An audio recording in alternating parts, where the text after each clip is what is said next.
잠시 안내 말씀드리겠습니다. 잠시 후 Attention, 오후 please. 2시부터 행사가 시작될 The conference will 예정입니다. begin from 2 o'clock. 컨퍼런스에 참석해주신 참가자들께 안내 말씀드립니다. I'd like to make a housekeeping announcement for all the participants of the conference. The conference will begin shortly, so please kindly find your way to your seats. Thank you.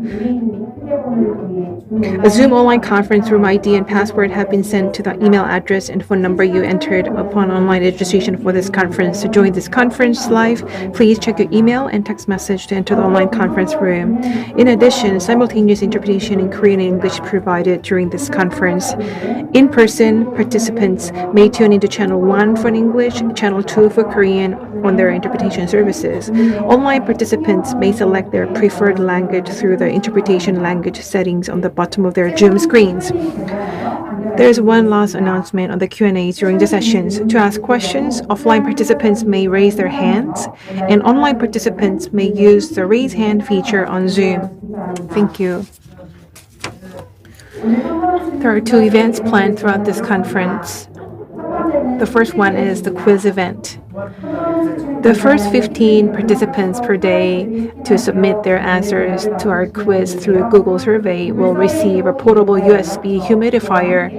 Please submit your answers with your name, phone number, and address. There is a second event, review event. There will be 2 kinds of review events in this conference. The first is to post a picture of your participation in the conference with a caption of your review on your personal social media account with the hashtags 2021 Bridge Conference, Korean National Commission for UNESCO, KNCU, and etc. after the conference is over. The second event is to submit a review through the Google survey, which can be found on the pop-up of the website and QR code scan on the screen. We'll select 1 person from each of the review events. A total of 2 participants will receive elite coffee capsule machines. We look forward to your participation. Detailed information of the conference can be found on the official website or through the QR code on the screen. I'll see you soon at 2 o'clock.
컨퍼런스에 참석해 주신 참가자들께 안내 말씀드립니다. I'd like to make a housekeeping announcement.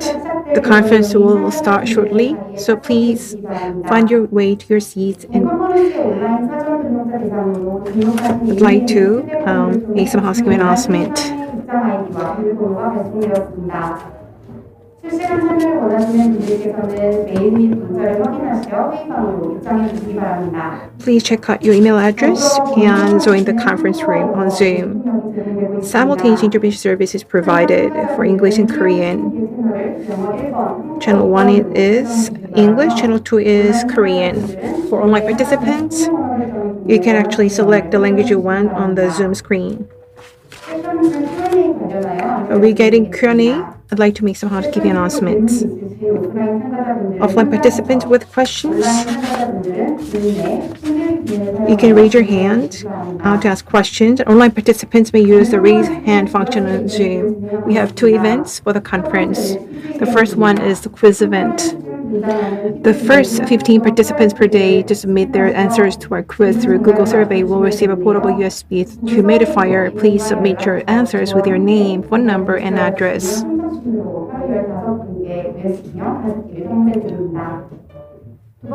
And there is the second event. Review events, that is. There will be two kinds of review events in this conference. The first is to post a picture of your participation in the conference with a caption of a review on your personal social media account with a hashtag such as 2021 Bridge Conference, Korean National Commission for UNESCO, and KNC, etc. after the conference is over. The second event is to submit a review through the Google survey, which can be found on the top of the website and QR code scan on the screen.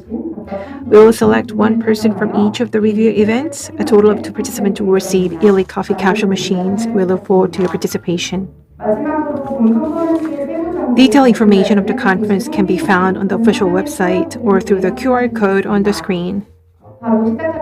We will begin the 2021 Bridge Conference.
Good afternoon. Welcome to the 2021 Bridge Conference.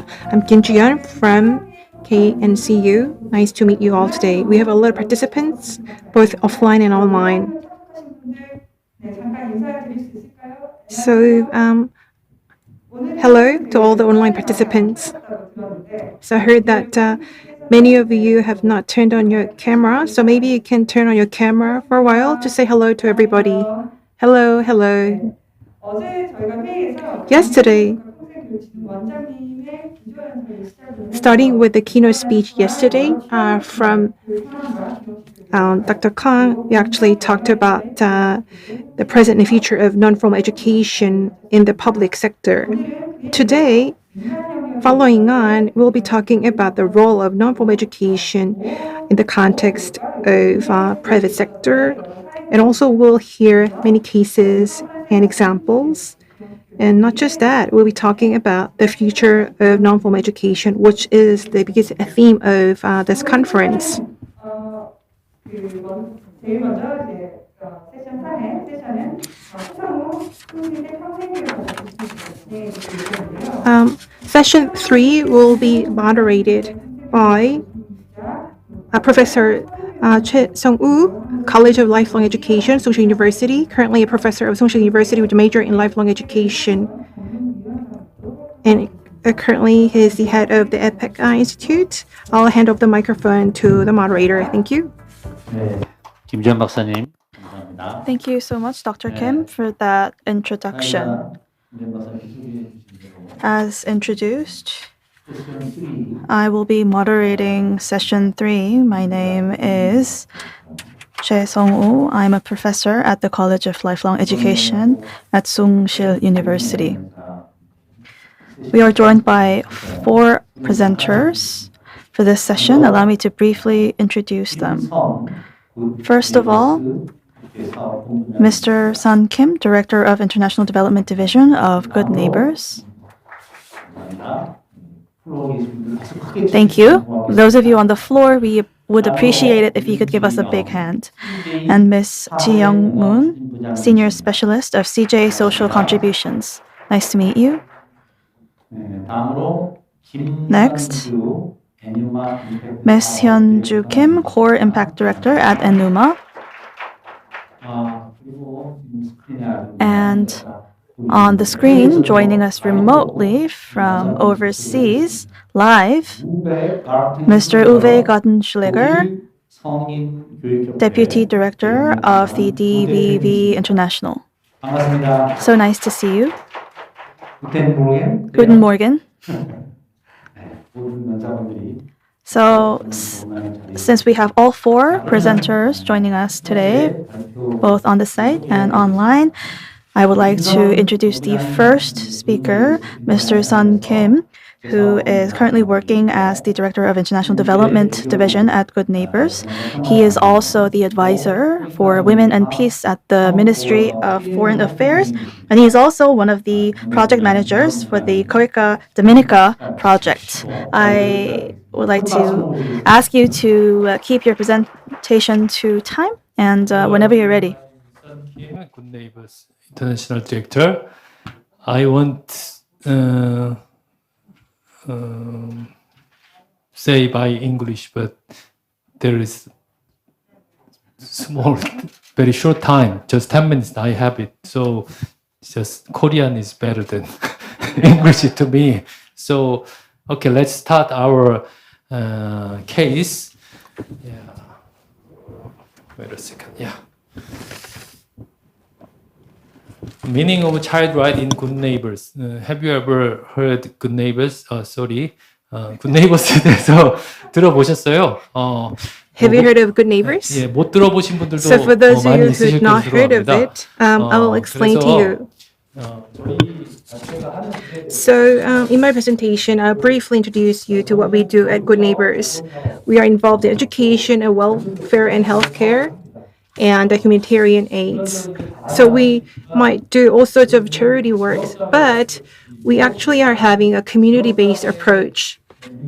So we do look into the needs and rights of the community, which would encompass all the aspects. So we should not just focus on education to have high education performance. We have to focus on all these areas.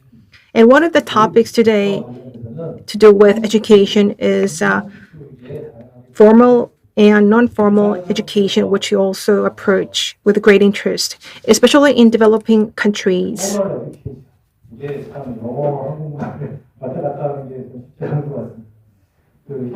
So when we say formal education versus non-formal education, there's a lot of effort to practice formal education, but non-formal education approach is something that plays a complementary role to fill in the gaps of formal education. We actually would think that these are equally important. So at Good Neighbors, we have a total of 8 different types of approaches. So one of these approaches, number 3, so just like SDG, we have this approach where there is the right for children to receive education. Let me give you some case studies. So we have a lot of projects targeting children. So it says Happy Children.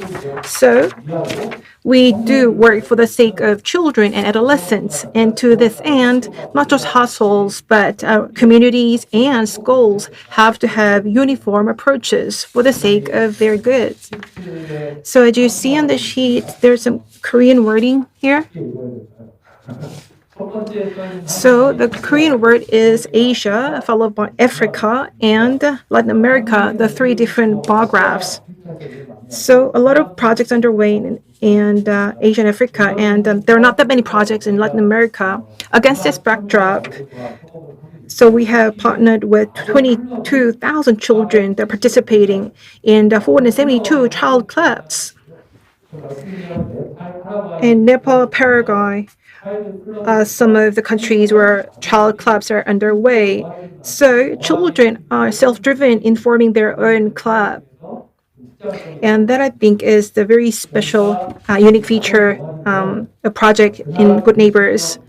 So club activities are definitely aligned with the needs and wants and circumstances of target countries within the boundary of formal education. And children are given autonomy to participate in such club activities. So because they're self-driven in making of it, they're very highly engaged in these activities. So autonomy actually is the very key word that is in action. And that is a very important keyword in education. Also in Korea, we have this very fancy word and buzzword called self-motivated or self-driven learning, or autonomy-driven learning that is highly spotlighted these days in Korea. So you can see the title that says Cases of Girls Club Projects. So we have some country cases, including Malawi and Uganda. So there are such clubs with 20 or 30 girls. So the senior members or girls would teach on the education right. And also there's a lot of activities on reproductive health. So very critical information is passed on from seniors to junior members. So the senior members actually would do evaluation on junior members, candidates, to select the leaders through interviews. And sometimes the directions might be wrong-headed. That is why there is assistance of developers to help them out as facilitators. So this is the case of Malawi. In level 1, 35 possessors members took part, the early 10s. So they participate in sexual health, child rights, and early marriage, which are the topics to be covered. In level 2, there's intensive education between senior and junior members. In level 3, there's also expert-driven one, but actually, it is pretty much driven by the students. Only the objectives are supervised by the experts. The actual practitioners are the students. As you see the photos, you can see that the girls are encouraged to realize the importance of self-empowerment. However, it's not enough. So you can see that on the right-hand side, on the activity, within the community, the girls are voicing out their thoughts and opinions. So they are shouting out what they're thinking in mind. If you see the bottom left, you can see at the parliament, they're having meetings with parliamentarians that are female. So they're having case studies together. On the right-hand side, it is on the reproductive health. They're making sanitary pads. So such education classes are also underway. So because they're involved in taking part, this is really, really helpful and productive. So some of the good results is that such masses were well distributed to their peer groups. So this is something I actually got involved in when I was working for the Malawi project. So situations are really tough, especially financially for women. So I actually was involved in economic level increasing project, and there was a high illiteracy rate among women, and because of men that actually would force women or girls to get pregnant, and which actually led to stopping of the education because they have to give birth and raise children. So all this vicious cycle goes on, which must be stopped. So children, especially girls, must be taught anew, and the mindset of the community also must have a different mindset. And not just that, there also was an enactment of a bill which was passed into law, which abandons the early marriage of teenage girls. And also, there is this cultural approach in villages where we are not attending wedding ceremonies where teenage girls are getting married. So a lot of child projects and programs actually took place, which is due with the global citizenship training, because changing the mindset in a village is not enough. We need to think about having a paradigm shift on the global scale, which goes beyond textbooks. So we have to actually have consensus with other citizens of the world. So children in Korea, and also we have children in 8 different countries, good neighbors. So there's also ICT-driven communication platforms and gatherings. So they have once a month gathering. And actually, there are some action plans that are discussed or practiced.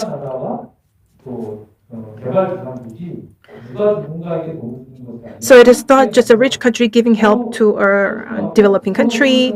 They are actually having ideas together on equal footing, coming up with ideas and proposals and acting out or practicing SDGs to adults.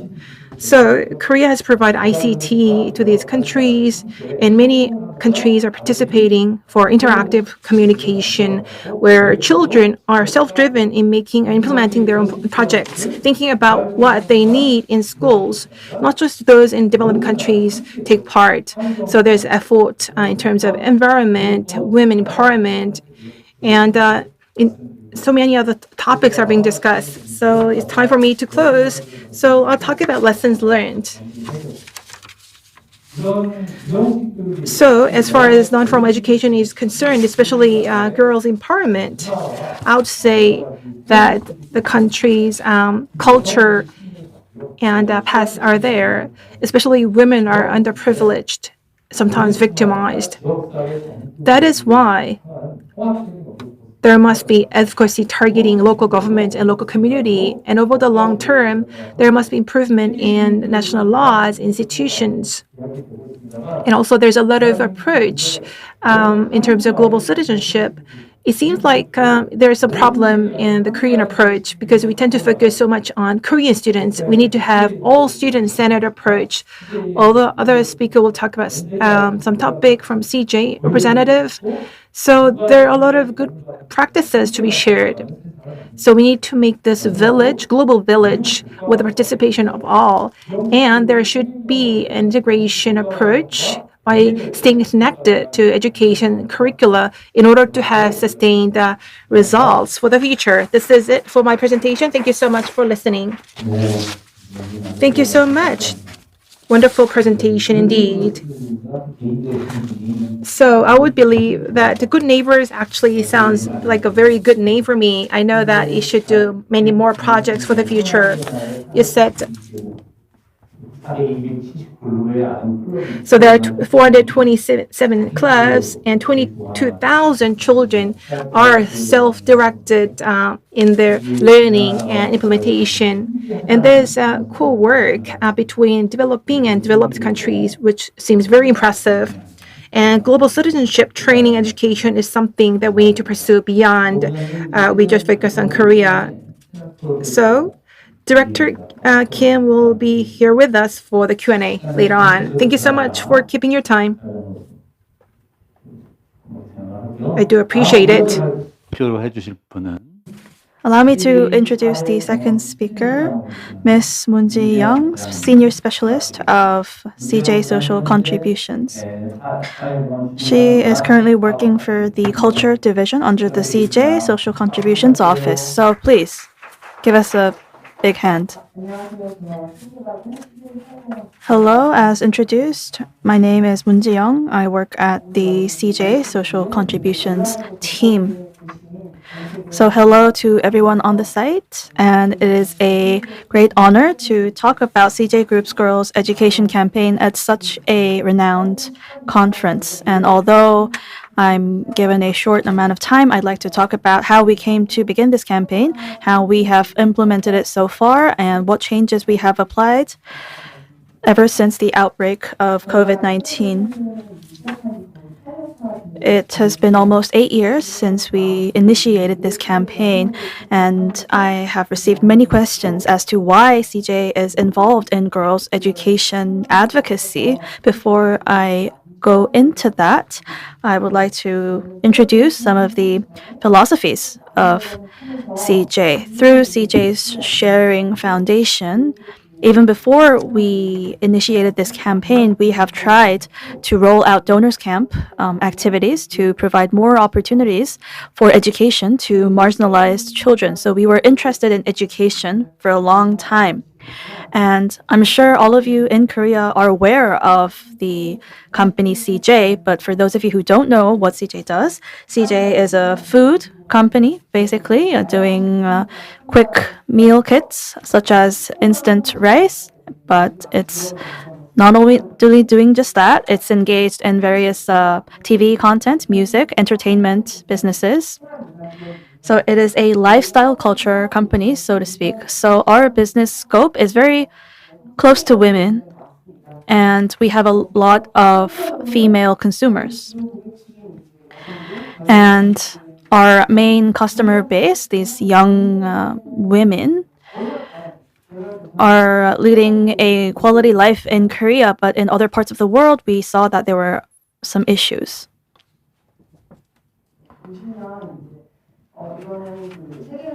And this is a study done by Lawrence Summers, former U.S. Treasury Secretary and member of the World Bank.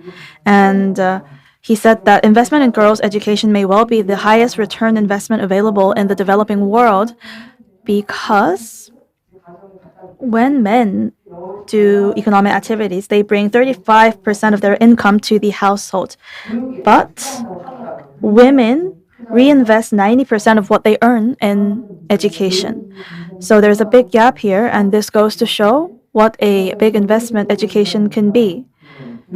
And on a global basis, we saw that there was a lot of girls, about 150 million. I think this figure actually increased ever since COVID, who don't have access to education in Asia and Africa, and 67% of the illiterates worldwide are females. So we thought that in order to address this problem, just like Director Kim mentioned, we have to improve poverty. That's why we joined hands with UNESCO and started to launch this girls' education campaign. Of course, UNESCO doesn't need an introduction on what an institution it is. And in 2014, we signed a partnership to initiate this campaign, and CJ was decided to play two roles. In the past, when these companies were involved in a partnership, their role was pretty much restricted to providing economic support. But we wanted to do more than that. We wanted to tap into our media leverage, influence, and harness that to raise awareness on girls' education and increase advocacy across our audience. And most of our affiliates agreed on this baseline, and currently we are rolling out various advocacy activities that are in line with our respective business areas. So for instance, Olive Young is a name of a store that sells cosmetics, and other items. We have about 100 branches nationwide, and ever since 2014, we have been running a program so that people can donate a part of the money that they spent buying items on Olive Young. So we try to increase exposure of these campaigns to raise awareness on the importance of girls' education. We're still operating these campaigns in line with the holiday season and the year-end season as well. And as for CJ which is the entertainment division, it is using various events, awards like Mama or KCON to likewise raise awareness on girls' education. This was a KCON, a concert held in LA, and we also ran convention booths. And for our US fans, we had them stick a memo like this and a word of encouragement for girls. And we also do fundraising activities as well. However, because of COVID, our business was heavily impacted. People wear masks, so they no longer wear makeup, and Olive Young was also very hard hit in terms of its sales revenue. But since it has been very engaged in our campaigns from the onset, they're also trying to use non-contact or contactless methods like live streamings to introduce their programs, products to the consumers. So it's like a quasi home shopping channel. And a very famous beauty YouTuber was featured in these advertisements. And she not only tried to promote the product, but she tried to increase awareness on girls' education. And when people answered or gave the right answer to questions, she would donate to minority ethnic groups in Vietnam. And as for KCON, we used to hold them offline in various parts of the world, but since it was discontinued altogether, we renamed it to K-Contact and started to hold contactless, remote, virtual concerts. So we have been holding these concerts for 2 years now, and I think this opened up more opportunities for fans to join us in this virtual world. And our K-pop artists would also put up these self-designed, custom-made sneakers for donations, and their fans would auction for it. And they would also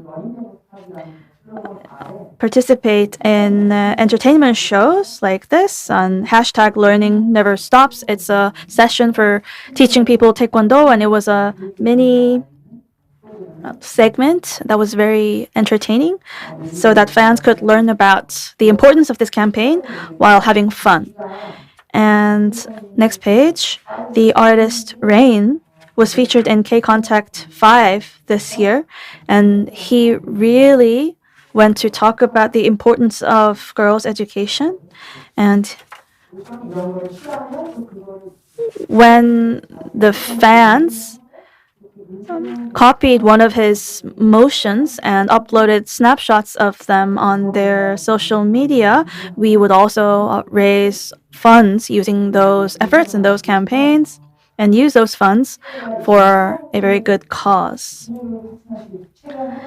Ever since we were engaged in that girls' education partnership in 2014, we were able to constantly roll out relevant efforts because we picked an area that we could excel in that was very much in line with our existing business areas, and we tried to come up with creative ideas consistently.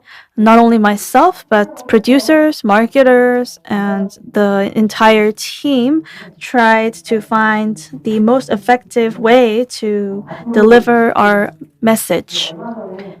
We will continue to do this, and just recently, we signed an extension or a renewal of this contract with UNESCO. So we are going to renew our commitment to girls' education as well. We're going to discuss, and come up with more effective community and customer channels and continue to be engaged in such efforts to promote the importance of girls' education. Thank you so much. Thank you so much for being on time as well. I love hetban, instant rice, bibigo, dumplings. I didn't know that they were CJ's products, so that was a very good thing that I learned today. And you said that you're conducting lifestyle connected campaigns for girls' education in other countries. I would like to engrave "Life is learning in itself" on my epitaph. And I think CJ is really pioneering such efforts. It's very impressive that you're trying to make sure that these values impermeate our lives. So I'm going to invite the next speaker. The speaker is Gartenschlaeger from Germany. Can you hear me? Yes, I can hear you very well. Okay. Good morning from Europe, and thank you for inviting me to this meaningful event. Okay. Let me introduce yourself. You in Korean first, okay? 다음은 다음은 우베 가튼슐레거. So I'm going to invite the next speaker, Mr. Ube Gartenschlaeger, Deputy Director of DVV International. So he's joining us live. I do appreciate his presence. So please, Mr. Gartenschlaeger, please deliver your presentation. Yes. Let me share my presentation. Can you see my presentation? Yes. Very good. Okay. So thank you again for giving me the opportunity to present a little bit an insight into what we do in DVV International and be present at this very meaningful event. Before I start presenting about the work of DVV International, let me reflect a little bit about the role of non-government organization, of non-governmental organizations in promoting non-formal education globally. I think there are three roles. The first one is that NGOs are main drivers for innovation and development. They are somehow more flexible and quicker in adopting new realities. And this is not only true on the local and community level, but could be also witnessed on a global level. So one example I bring you here is the so-called Curriculum Globale, which we developed in DVV International together with our networks from Asia, Latin America, and Africa, and which should be a curriculum for training adult educators worldwide. It is now adopted by UNESCO as a global tool for training adult educators, and I'm very happy to share with you that just this week we got the news that there will be a Korean version available very shortly. The second one is the role of NGOs as advocates for more adult learning and education on the global level, an advocate especially for the access of vulnerable groups to adult learning and education and to lifelong learning. And on the picture you can see the NGO forum in Incheon 2015, where we promoted the days before the Global Education Summit to take care and to take care more about non-formal education and to give more attention to this part of the education sector. And the third one, of course, is, and I will come to this later, that NGOs are the main implementers of adult learning and education. Whereas in schooling and informal education, all in all, the government plays the main role. In non-formal education, it is mainly non-governmental organization, community-based organization, who are the main actors as well on delivering education. Before, one more remark.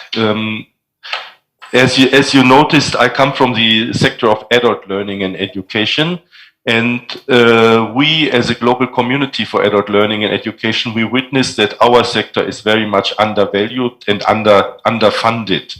And one reason for this, we understood, is that there is no global concept of what is adult learning and education. There are even a lot of terminologies flowing around on naming what we are doing. Somewhere they are called non-formal education, somewhere adult literacy, somewhere popular education, and so forth. And we witnessed it's very difficult to advocate for something where we even ourselves are not sure how to name it. So some years ago, we allied with UNESCO and the global networks on adult learning and education to come up with a campaign on how to name our sector and how to call what we are doing. So it's called We Are ALE. So we use the UNESCO terminology of adult learning and education, ALE, to unite us, to unite the organizations and to make adult learning and education seen, understood, and valued globally. We think it's not really valued now, and so this is something which is a part of the advocacy role of NGOs. So all in all, you can see that we have a dual role to play. We are a development partner, and I will talk about this later, but I would call it we are as well a member of the adult education family and joining our non-governmental partners and networks in delivering. If you systemize, I think we have two forms of non-governmental organizations on the global level. The one are the networks. And here I gave you an example of several networks. The ICAE, the International Council for Adult Education, is a global network for adult learning and education. There is an Asian network called ASPE, the Asia South Pacific Association for Basic and Adult Education, based in Manila. There is a European association, the EAEA, European Association for the Education of Adults, based in Brussels. There is SEAL, which is the Latin American network, and there is an Arab network, the Arab House of Adult Education and Development. Unfortunately, we don't really have an African network now on hand, which is somehow linked also to the colonial history of Africa, where to unite Africa with this diverse separation in languages and these transport issues is quite challenging. So these networks play especially a central role in advocating for education, adult education. And then we have, of course, project implementers. Mainly, it is a part of their mission to implement projects in development cooperation in adult learning and education, or as you called it, non-formal education. And of course, we belong to this second part. And now I would like to come to my second part of my presentation and to introduce DVV International. DVV International is a specialized actor in adult learning and education in development. We work more than 50 years, funded by the German government and the European Union, and our roots is the network of more than 900 community-based learning centers in Germany, which were established after World War II to deliver adult learning and education in each community in our country. There are laws, there is a legal fundament for our work in Germany, so each municipality should have a CLC, which we call in German Volkshochschule, folk buildings, folk high school, so to say in English. Since 1969, this network of folk high schools of community learning centers established an Institute for International Cooperation. The main idea to establish this was a request, especially from African countries, to support them in educating youth and adults, giving them a second chance. Literacy was a top issue at that time, at the end of the 60s. Currently, we work with some 200 partners in 35 countries in Africa, Asia, Latin America, and Europe.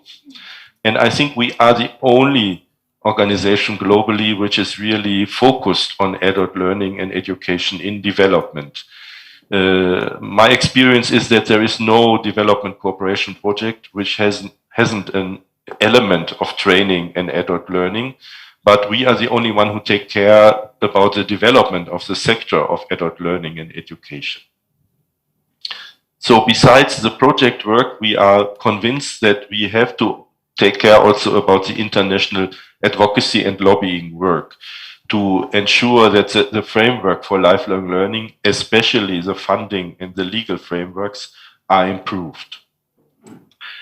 A little bit like good neighbors, we also think that we should not work only in the global north, but we should also use the network of our community learning centers to train, consult, and work with our people in Germany about global issues, about responsibilities, about the SDGs, about sustainable and the efforts of climate change, and our responsible in the global north on all these developments. So we have a branch which is conducting trainings and workshops in Germany on global issues.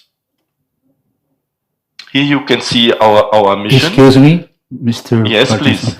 You have just 1 minute and 30 seconds. Would you accelerate a little more, please? 1 minute? 1 minute and, yeah. But I'll give you 1 moment, 2 minutes.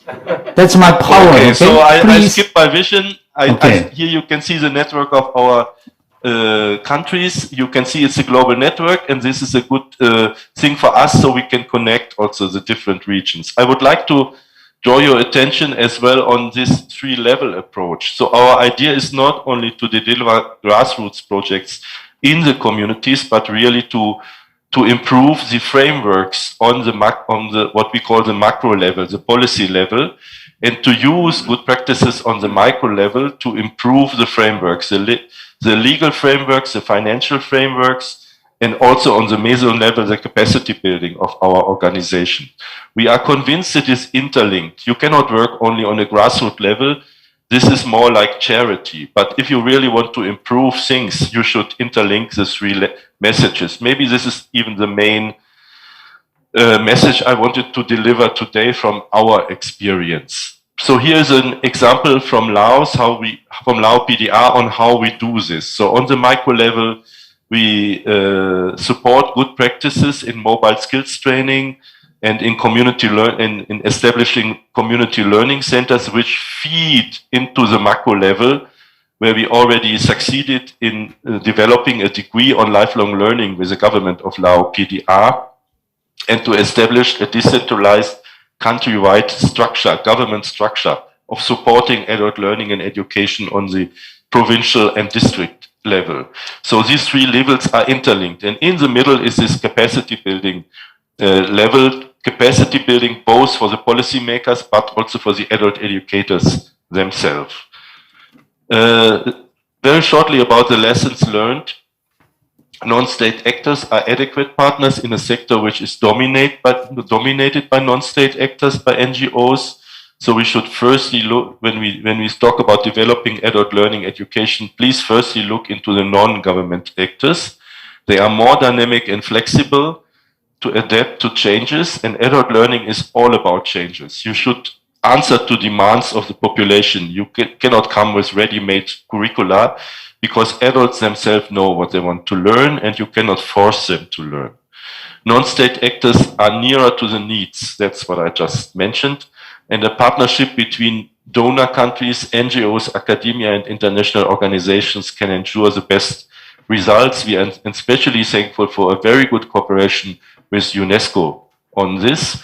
And I would like to close with a statement that the potential of adult learning in education for the global development needs to be fully recognized. For example, and it isn't, I think. For example, now we are advocating with our European Association under the slogan, no greening without ale. Maybe you heard that European Commission has the Green Deal now as one of its main objectives for the next decade. But education, and especially adult learning education, is not present in it. It's a very technocratic approach.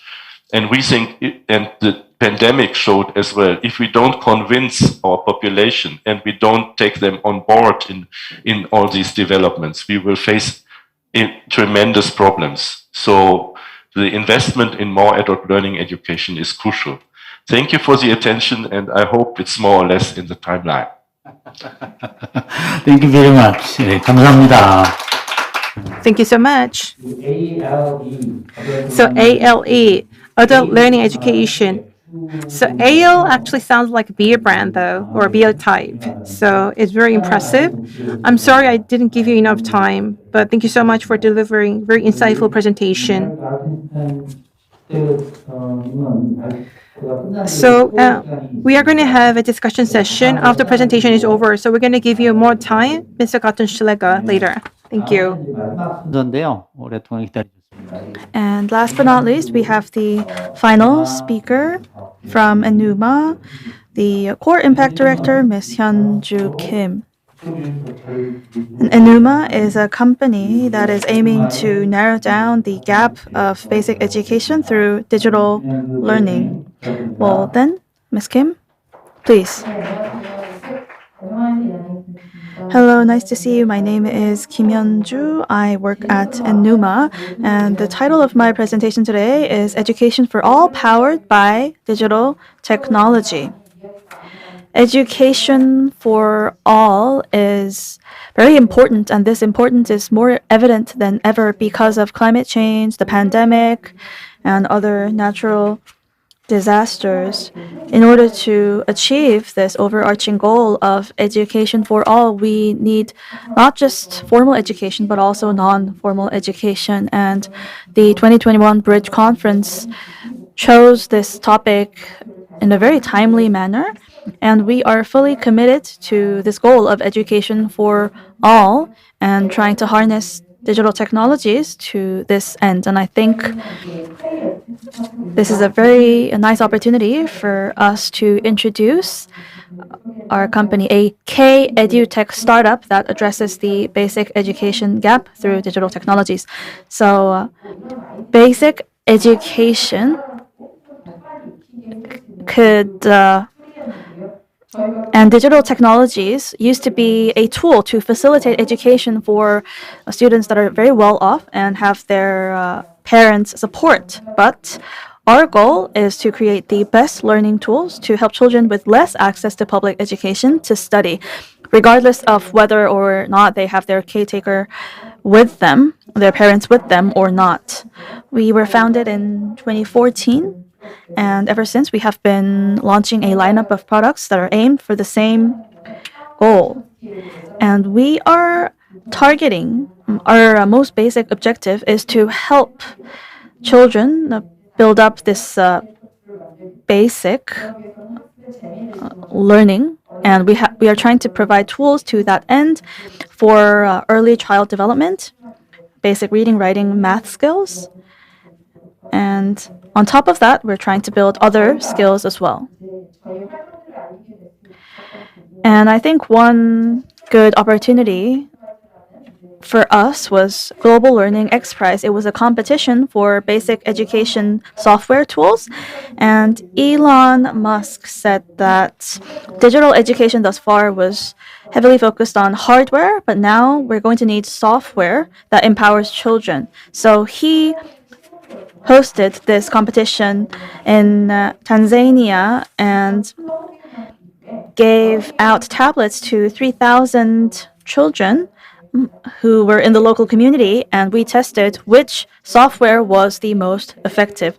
And since this session's title is Private-Public Partnership, this was indeed a private-public partnership because Elon Musk, a private entrepreneur, led the effort, and it's joint efforts with UNESCO and the UNESCO Tanzania office, to be specific. The UNESCO Tanzanian Commission made sure that the local towns and communities could be engaged in the product, and also the World Food Organization took part. And we were able to participate in this competition thanks to another private-public partnership, or thanks to good neighbors. They helped us with their advice and input, and also Koika. We had many partners help us join the project, and we ended up winning the prize by being evaluated as the most effective medium. And our software is named KitKit School, so it can be used in refugee camps so that they could catch up very fast with the standard curriculum of the formal school so that they can resume learning as quickly as possible. And also for children who have parents that are working, who have to study alone at home, they could use it to improve their skills, and also for adult literacy education. So one example was KitKit being used in Rohingya, Bangladesh. They were building refugee camps in the local community, and there were about 400,000 children who did not have access to education, and there were little to no teachers. So you can see here that the teachers are helping the children use the tablet to learn in Rohingya language. So our concept, our vision is to make sure that the children have education both in and out of school. It ended up with a very successful outcome, and we received extra funding, so we're now able to provide education for 190,000 more children. However, then COVID came in, and one very painful fact that COVID has highlighted is the digital divide and how that is heavily impacting the education gap. If we do not make conscious efforts, the education gap is going to be widened by digital advancement. So massive online courses are being provided by many governments around the world, but African children, especially those in sub-Saharan Africa, don't have access to these platforms. So one thing that we tried was that our solutions don't need the internet, and it's very easy, and it enables self-directed learning. So we tried to see how this could facilitate non-formal learning in local communities. And we opened up the opportunities for institutions to apply for the KitKit software, and we ended up receiving 300 applications from 50 countries. So we gave away these KitKit solutions to the towns, local towns and neighborhoods, and other companies like Accenture provided the materials or other pencils and things that were necessary for the classes. And we also created a remote application so that children could have access to learning anywhere, anytime. And one thing that we learned as we pushed forward this project was that the boundaries of the school should not be able to restrict children or stop them from learning. And pandemics, natural disasters, climate change, these natural disasters also cannot put a stop to learning. So what is important is continuous learning. Learning continuously is very important to achieve lifelong learning. And we have to more actively try and develop digital solutions that could help us continue learning across our lifetime. And one thing that we propose is the ENUMA school. So KitKit was a bit lacking in providing local languages. So the mother tongue for Indonesian countries, and it also teaches numeracy, and it can be used on the tablet and on the smartphones. And if a student suddenly cannot go to school one day, they can resume their studies at home using this solution. And we're making sure that the students can learn the relevant curriculum that matches their age in the relevant context at home by collaborating with experts in education. And during the COVID period, we rolled out this trial project, and the students who participated in our project after they finished school turned out to have a very successful academic achievement. And very gratefully, we were able to sign contracts with public schools and philanthropy institutions in Asian countries as well. So we're going to expand education opportunities for formal and non-formal education. And just one other thing, for Bahasa Indonesia topic, we uploaded the app Go Asia on our platform and made sure that children could use this for 2 years free of charge. And after COVID, children are going to return to school, and our goal was to make sure that they felt no gap or latency in their education. So we have our director from CJ here and a representative from Good Neighbors and UNESCO. And what's important is these efforts spread out and give more children opportunities to access education. So there's a role to play for tech companies like us, and there's a role to be played by other stakeholders like public institutions and private companies, our potential partners. Thank you so much for listening. Yes, thank you so much for that insightful presentation, Ms. Kim. EduTech startups since last year, I think, is garnering more and more attention, and it's making our hearts flutter. I actually got an approval for double heading as a representative for a tech company this April, and we initiated a startup. I saw that you won this competition, and it was a very good achievement. Congratulations on that once again. So you're trying to use tablets to make sure that children can have access to learning when they don't have internet even. This is such an impressive product, in my opinion, and I really love your final slogan. Digital education. I'd like to insert this word, digital lifelong learning that connects inside and outside of the school. Thank you so much, our four speakers, for giving us the time for a Q&A. We now have about 10 minutes for questions. So, Mr. Gartenschlaeger, if you have any questions for the other fellow speakers, please go ahead, and we would just first like to take questions from the floor, if anybody has questions, or from our online participants, before we move on to a short discussion. So if you have any questions.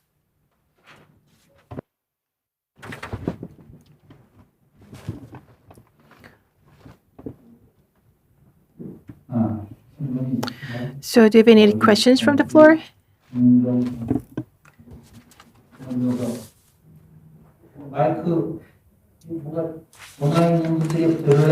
So you need to use a microphone for online participants.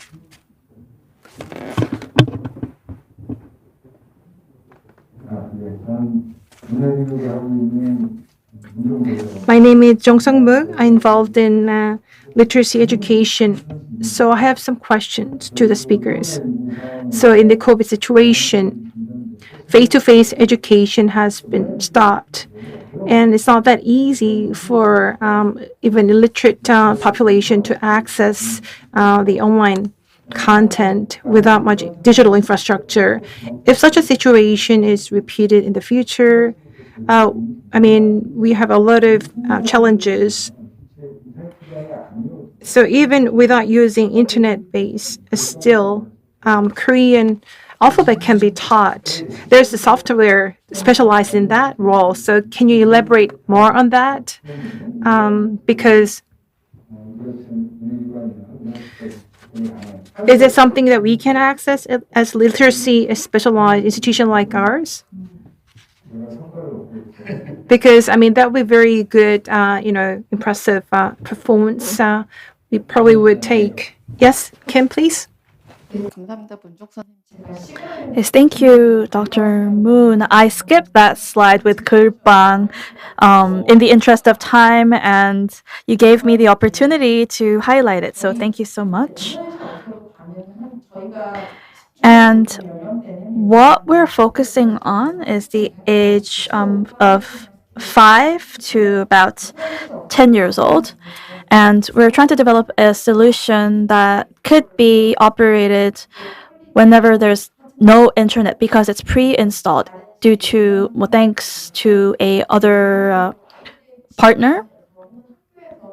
And basically, we're assuming that not all households have internet installed at home. That's why we're pre-installing this content.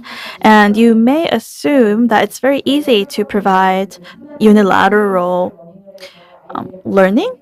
But in order to motivate students, we're trying to encourage game-based learning. And how do we motivate them? We have to make sure that they respond or provide feedback to the content, and you have to provide relevant content that are catered to their level of understanding. And you could use AI and machine learning. We call this adaptive learning. And even if the children don't have digital literacy, whilst they're playing these games, like drawing lines and connecting the dots and so forth, after several days, they could have a test to check their basic understanding. And the software would then guide that student into a bracket that fits their level of understanding. So they could jump back and forth between different levels. If it's too tricky and difficult for them, they could drop out. And if the algorithm believes that they could take on something more difficult, they would be given a difficult task. So the idea is to make sure that the children can follow this learning curriculum that is set at a very appropriate level of difficulty for them. It would be best if there are parents beside them to guide them, but this is not always the case for all children. So the software would also just try and encourage the child, if they did well, and if they had a very hard time struggling on solving the questions, they would go, was it too difficult this time? Next time, let's try something a little easier. So this is how we're trying to make sure that they're motivated. Yes, thank you so much. I don't know if there's enough time, but once again, I'd like to thank all the speakers. I'm Jo-jin from KNCU. The title of the session is actually good practices and challenges for the private sector. So I think I learned a lot on good practices in the session. But if you think about public-private partnership in projects, of course, there are different sorts of endeavors using specialty and long-term know-how. And what about some challenges that you confronted or are you confronting now? Maybe you can share with us about the challenges so that it'd be very helpful for others to actually take lessons. In Germany, we have Mr. Gartenschlaeger. He told us about the ALE. At UNESCO, EFE project have been there for long, but MDG, actually, ALE has been neglected for long, although it's included in SDG, but in terms of basic education, adult literacy has been something that has not been fully spotlighted, especially compared to adolescent or child literacy. So I know that you probably will have some similar challenges here. So what are your concerns regarding this? So maybe other speakers can also talk about some of the challenges they confront in their projects. Thank you.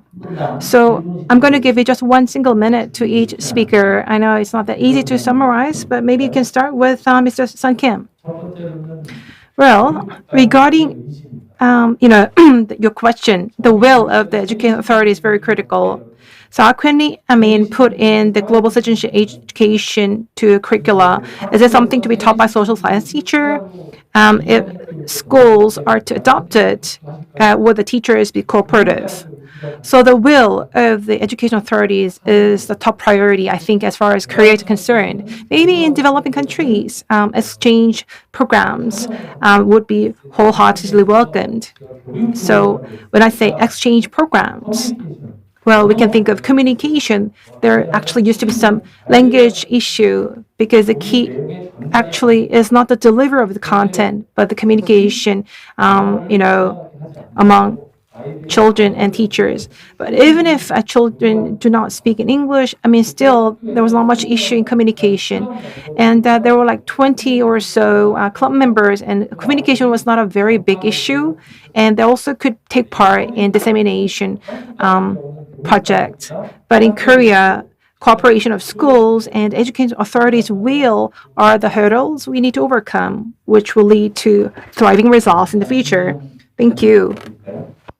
And Ms. Moon? Yes, I think for companies, its basic objective is profit making. So it's very difficult to create an environment where they're motivated in terms of social contributions. People say that the government has to play the biggest role, the so-called artery in pushing forward these efforts, and the local governments or public institutions are these small veins, then what do private companies do? They are nutrients, provide nutrition.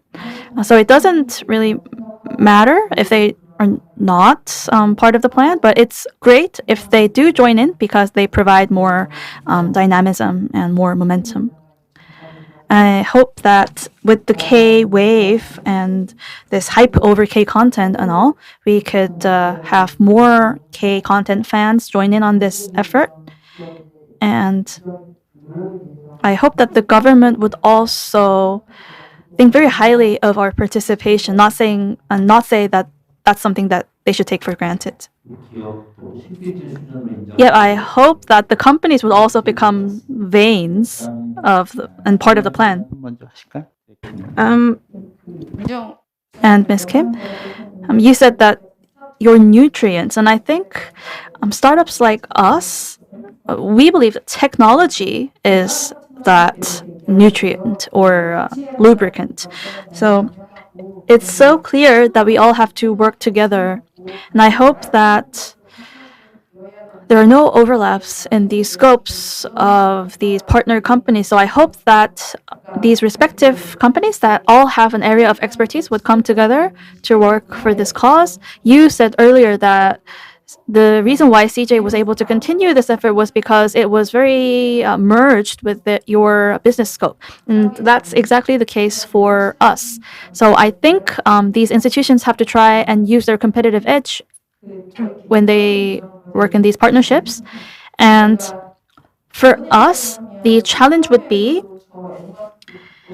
if we do a project in Indonesia, Colombia would want their own version, and we would have a Bengalian version and other Swahili versions and so forth. But this is very daunting for one startup to address alone.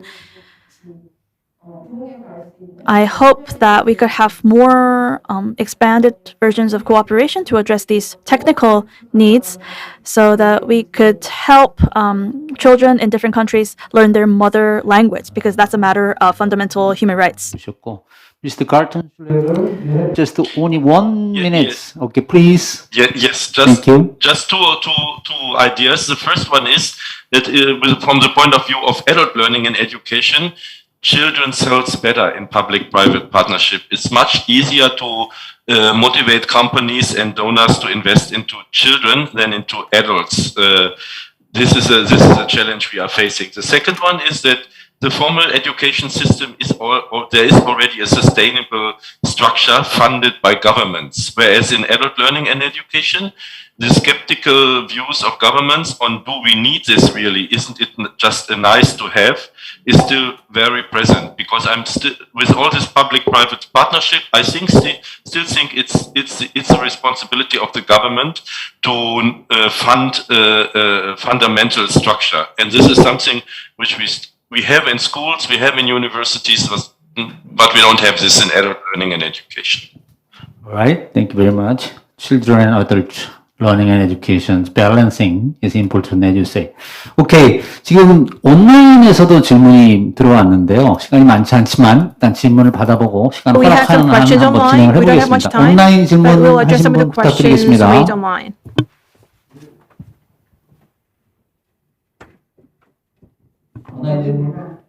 Hello.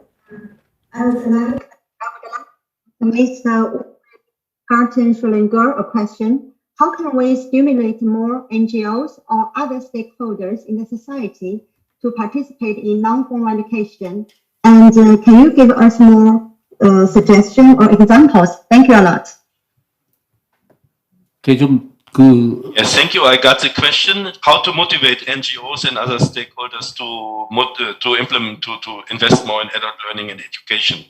I think one driver is now the pandemic. I'm not sure in Korea. I think the situation is better, but here in Europe we are facing that we lost many adults in our society. They are not convinced. They don't believe in science. They don't believe in government. So the coherence in society needs adults. The second one is climate change. We cannot wait until our children, who are now 6, 7 years old, are so powerful to be decision makers. We should convince our youth and adults now to take action. Otherwise, our children won't have a good future.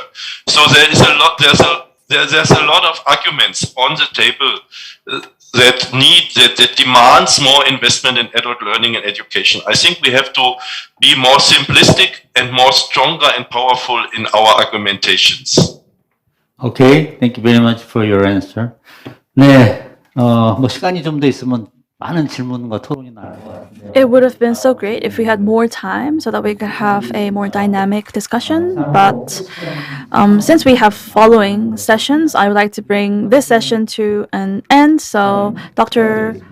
Kim, would you like to moderate the session? Yes, thank you so much for Professor Choi for moderating session 3, and thank you to Mr. Kim Sun, Ms. Moon Jiyoung, Mr. Uwe Gartenschlaeger, so for joining us at such an early hour, and also Ms. Kim Hyunju. I think we had more questions online, but we apologize for not being able to take more questions due to time constraints. We have 2 more sessions lined up ahead, so I hope that you would ask more questions at that point. We have to take a moment to rearrange the seats, so we would like to ask the speakers to step down and take your seats, and I would like to take this time to explain about session 4. The title of session 4 is Achievements, Challenges, and Good Practices in Literacy and Mother Tongue Education, with a focus on the work of organizations that have won the UNESCO King Sejong Literacy Prize. So we're going to look into the cases of the awardees, and allow me to explain a little bit about the King Sejong Literacy Prize. It was aiming to spread the spirit of King Sejong and his aim behind creating the Hangul, and it is a prize created by Korea. And September 6th of each year is World Literacy Day, and this award is given out to the winners in celebration of literacy every year. And also this is in line with our fundamental spirit of providing support for children's and adults' literacy education, and UNESCO Korean Commission, KNCU, has recently launched a Bridge King Sejong program. So we're going to listen to the cases of Jordan, Uruguay, Pakistan, Sri Lanka, 4 countries, by meeting with representatives from these 4 countries. I hope that you would get to know more details through their respective presentations. And we also have a very interesting presentation from the Korean side today. And it seems like we are done arranging the stage. So I would like to invite the moderator for this session, Professor Jihyang, a visiting professor at the Graduate School of Public Policy and Civic Engagement at Kyung University. She is also was the head of the team for international research and understanding at UNESCO, and she is providing a lot of advice for UNESCO programs. So, thank you. Yes, hello. My name is Jihyang. It is an honor to be able to moderate session 4. The title of the session is Achievements, Challenges, and Good Practices in Literacy and Mother Tongue Education, with a focus on the work of organizations that have won the UNESCO King Sejong Literacy Prize. We're going to look into the cases of literacy institutions with 5 presentations. We have Mr. Jongsuk on the site, the president of the Purun Citizen Communities Mother School, and we have 4 foreign speakers on the line. We can see you all on the screen. Let's give them a big hand. So I will now moderate the session in English. 2021 Bridge Conference is on achievements, challenges, and good practices in literacy and mother tongue education. We will invite 5 presenters from all over the world. In particular, 4 cases have won the UNESCO King Sejong Literacy Prize. The prize was created in 1989 with the support of the government of the Republic of Korea. The prize rewards the activities that contribute to the fight for literacy. It gives special consideration to the development and dissemination of mother tongue languages in the world. So without any further ado, I would like to invite our first speaker, Ms. Jill Andrea, coordinator of Always Learn program of the Uruguay Ministry of Education. Please welcome Ms. Andrea with a big hand. 네, 발표는 사전 녹화된 영상으로 하겠습니다. Es un gusto poder participar de esta instancia de intercambio en el marco del programa Fuente Sejong y compartir el trabajo que realizamos desde el Ministerio de Educación y Cultura de Uruguay a través de un programa de educación no formal, como es el programa Aprender Siempre, en relación a la educación en contextos de privación de libertad. En primer lugar, me gustaría realizar una presentación del programa Aprender Siempre a través de un breve video, el cual permitirá contextualizar nuestro trabajo.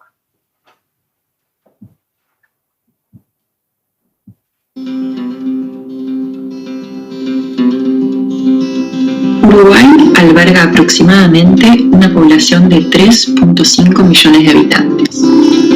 El programa Aprender Siempre tiene alcance en todo el territorio nacional. Ofrece propuestas educativas tanto en contexto de privación de libertad como en diversos espacios comunitarios. Aborda contenidos relacionados a distintas áreas temáticas, tales como salud y entornos saludables, arte, lenguaje y comunicación, participación, educación y trabajo, juego, recreación y deporte. En estos años han pasado por el programa más de 10.000 personas jóvenes y adultas. El PAS promueve el desarrollo permanente de habilidades y la construcción de ciudadanía. La Dirección de Educación, a través del programa Aprender Siempre, promueve la educación para todos y todas como derecho humano esencial, generando nuevas oportunidades de aprendizaje. Todas las propuestas del programa se elaboran a la medida de los intereses, características y requerimientos de cada grupo y son abordadas por duplas pedagógicas complementarias en formación y experiencia.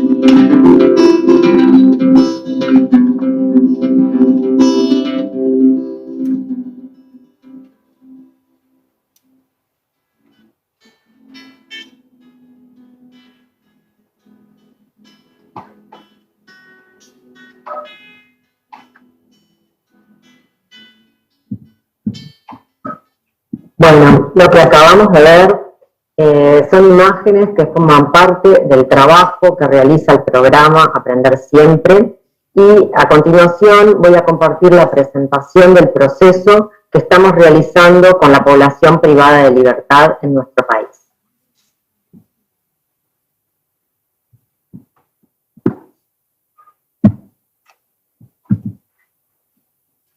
Nuestro país cuenta con una tasa de prisionización de 381 personas privadas de libertad por cada 100.000 habitantes, siendo la más alta de América del Sur. Es una población integrada por un 94% de hombres y un 6% de mujeres, de los cuales un 75% son adultos jóvenes menores de 35 años. Es también una población económicamente activa y escasamente alfabetizada. El 51% de la población carcelaria tiene educación primaria como máximo nivel alcanzado, solo el 10% tiene el ciclo básico de educación secundaria completo, el 2,7% finalizó el bachillerato y el 2,8% alcanzó la educación universitaria. En 2018, el programa Aprender Siempre recibió uno de los 2 premios de alfabetización Rey Sejong en reconocimiento a su aporte a la alfabetización de las personas privadas de libertad.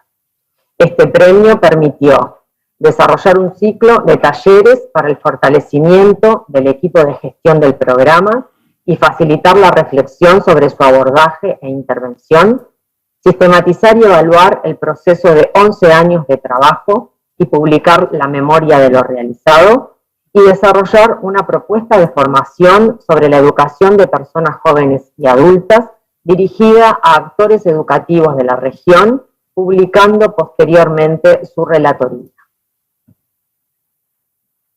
En este año, 2020, el PAS postuló una nueva propuesta que fue aprobada por el programa Puente Sejong. El nombre del proyecto, Tomar la Palabra, pone el eje en la persona privada de libertad como sujeto de derechos y en su capacidad de agencia. El proyecto promueve la articulación de las acciones estatales para el fortalecimiento de la alfabetización y las trayectorias educativas durante la privación de libertad como elementos indispensables para la reinserción social.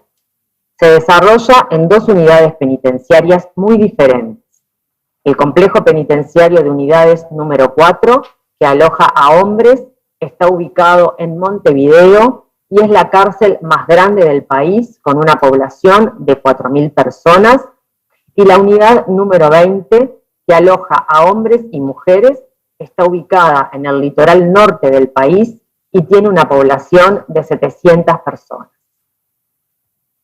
El proyecto Tomar la Palabra ha sido diseñado como un conjunto de acciones integradas que colaboran en el proceso de alfabetización de las personas privadas de libertad y tiene tres componentes principales. El desarrollo de un modelo para el diagnóstico del analfabetismo que procura disminuir la brecha entre la capacidad de detectarlo tempranamente y la derivación pertinente a los ámbitos de alfabetización, fortalecimiento y continuación de la trayectoria educativa.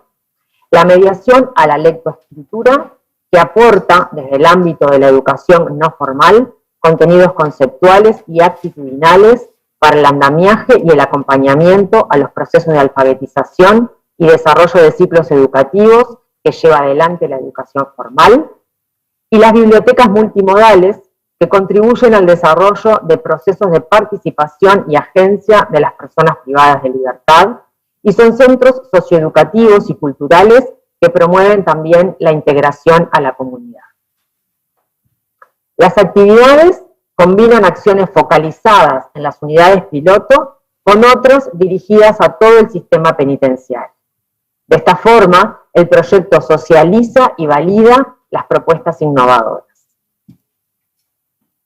El proyecto propone contribuir a la inclusión de las personas privadas de libertad mediante el fortalecimiento de sus trayectorias educativas, en tanto la superación del analfabetismo es condición indispensable para la generación de un proyecto de vida digno. El Estado, en su rol de garante, tiene la obligación de brindar una oferta educativa asequible, accesible, aceptable y adaptable. La equidad es un lineamiento constitutivo del trabajo del PAS. El programa favorece el acceso a propuestas educativas de calidad, así como a su permanencia y posibilidades de éxito en contextos críticos para colectivos que padecen diversas desigualdades.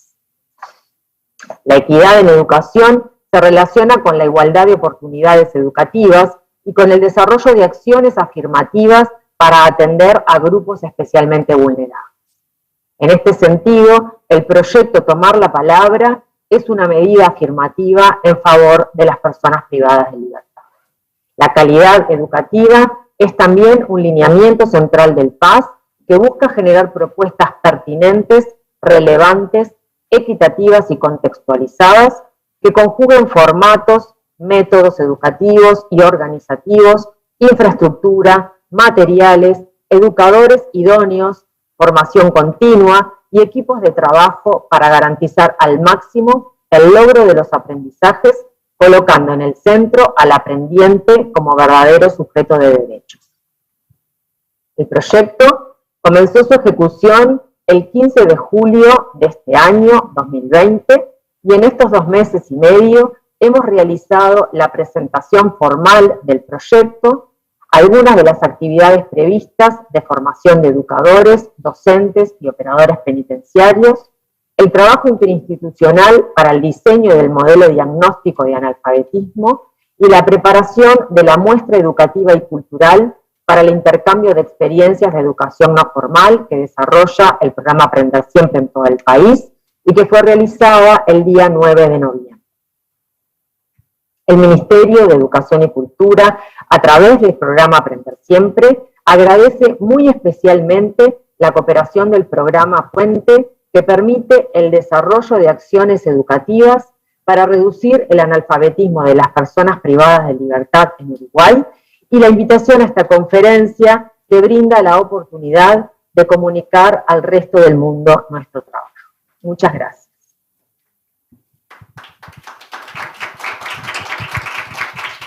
Gracias. I think that's the only Spanish I know. So taking this opportunity, I really would like to appreciate wonderful opportunity that has given to me to share this wonderful experience of taking the floor project, which focuses on the rights of education of prison population. The project focused on 3 components, which I assume was very important for as an achievement of this project. It was combining the diagnosis function, and also it combined the cycle of workshops, which was conducted in non-formal way. And also it built libraries for prison and also prison families for their participation.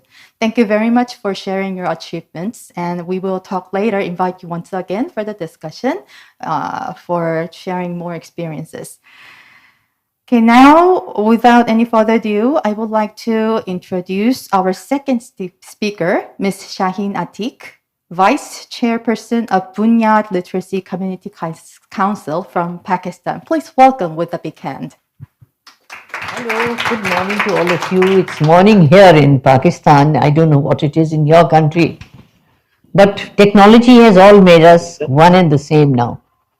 I would like to thank ANC from the onset that Bunyad, the NGO in Lahore, Pakistan, was awarded the Comenius Medal in 2000 by UNESCO Paris, and we are very grateful that KNCU, Korean National Commission, carried on the relationship by also guiding us to implement the same. The focus of the world is to eliminate illiteracy from Pakistan, and that is the aim, more especially now that the climate change has come on to us like a very bad disaster, a knock on the door, that we all have to act as one. Now, what is missing in Pakistan besides poverty is the low percentage of women who are literate. Nearly a bit less than half are literate only. And they are the ones who are going to produce the next generation, give them vision and take them forward. Now in 1972, women were about 28 million illiterate. But unfortunately, today in 2020, the illiterates have increased to 51.5 million. So the rate of illiteracy is increasing, coupled with poverty, also our traditional orthodoxy, which is quite shy of women coming into parity with the men. Now the critical factor is that 49.2% is the total population of females in Pakistan. That is out of a total population of 6.8 million. So we are the 6th largest population in the world. And as we speak, some more children of Pakistani mothers have come into being. Poverty is also very bad. It's 60 plus. And we must not forget that 42% of the total population is below the age of 14. So we have a large mass of dependents. And with illiterate mothers, it makes it worse. Poverty is also growing. Our budget for education is less than 2%.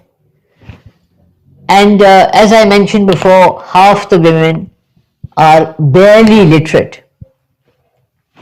Another terrible point is that there are over 23.8 million out of school children. We are, I think, the worst record nearly in the world, except for one country like Nigeria. 65 or 67% of our population lives in the rural area, and rural area is very, very deprived because of various factors, especially lack of schooling, lack of health, lack of income generation and all that. Now, who are we? We are Bunyad. Bunyad Literacy Community Council, which aims to make females literate of all age groups, early childhood, try to get children in schools, especially girls, also females. Now, what is missing really in the whole scenario is young women, because young women are the change agents for tomorrow, and most of our effort is to make these women literate enough to read the newspaper, undertake their health needs, and go far as to make a good budget, go into marketing of their goods at home, handicrafts and all. So it's a long-term sort of a design to get females in and to stop dropouts of females from the education system. And you'll be seeing our beautiful headquarters just now with my peacocks there. We got 2 and now there are many, but they are excellent. We love them. What are our achievements? Our achievements are quite a substantial amount, and nothing could have been done without the guidance and support of KNCU and UNESCO. We have made 2.5 million literate, and 60 plus are females. All our teachers, about 90% are females. We are concentrating on 4 and 4.6 of the SDGs, because I personally think that the turnaround can be done with youth.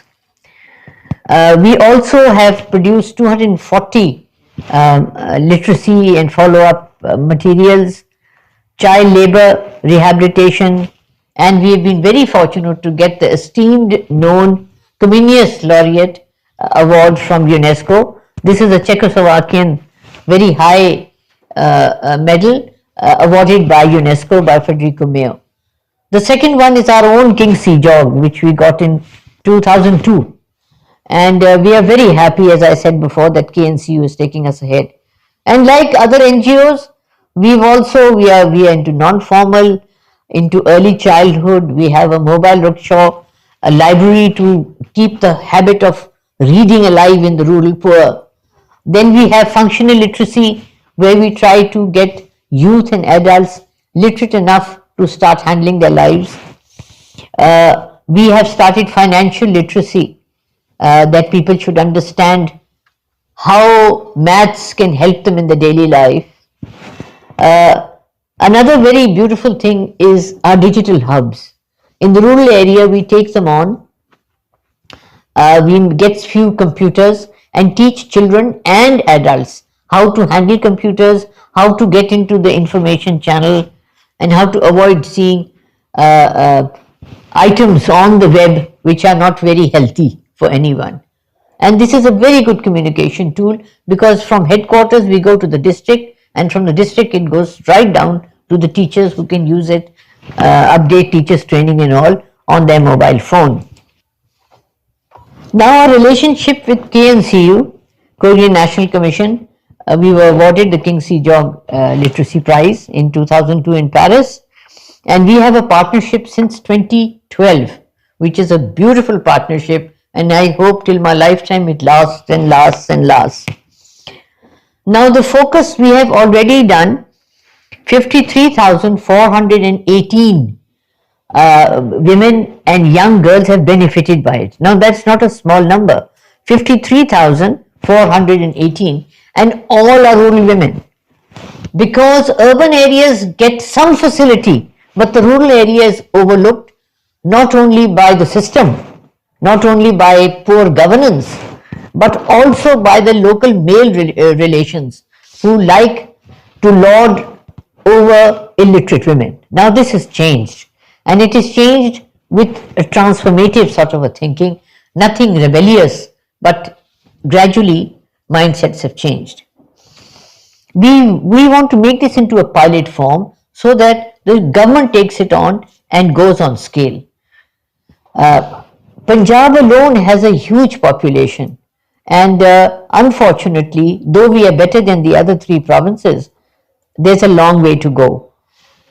First, we have, you'll be seeing on the chart that we have basically focusing on 4 areas, rural areas: Hafsabad district, Khushab district, and Lahore. And recently, we have been fortunate enough to be supported by KNCU for Rahim-Yar Khan. Now, Rahim-Yar Khan is in the south of the province, and it is in a semi-desert area. It's a very large district, and the first time rural women have a chance to move ahead to try to get out of their poverty. Now, the main components are functional literacy or adult female literacy. Then we give them vocational skills so they can use their learning to improve the lives of their families. Lifelong learning is eventually also interwoven, but the main thing is the capacity building of local communities and the teachers, so it can go on onwards and should not stop after the program is completed. We link them to public departments, like teaching them first aid, like livestock development, like social welfare department for female skills, and it goes on, because basically we are trying to get the awareness between the rural, marginalized, illiterate woman with the government departments. This linkage is very important. Recently we had a huge meeting of the population department in this wayward area. Exposure visits are very important. You'll be surprised because Korea is very well healed. First time women are going into seeing what is a bank, what are good schools, what is a polytechnic, what are vocational training institutes. Though we give them semblance of some, but now we are exposing them to ideas so that their expansion of their mind comes. We've developed a lot of material. We have the wonderful community chart, which gives a vision that after learning what can you do, how can you improve your life? Because no matter where you are in Korea or Pakistan or Nigeria, everyone has to have safe water, everyone has to go to the toilet, everyone has to have health care. So we get communities aware what are their basic needs, how they can get onto it, and they can come out of their poverty if they work together with the awareness we are giving them. We've developed a lot of material, and one of the best is LSBE, Life Skill Based Education, where we are trying to show the equality between the two sexes, that basically they are one, though they have different ideas, but still. We are telling them how to have child abuse, bad touch and good touch, and these LSB books have gone down very well for the rural communities and especially the youngsters.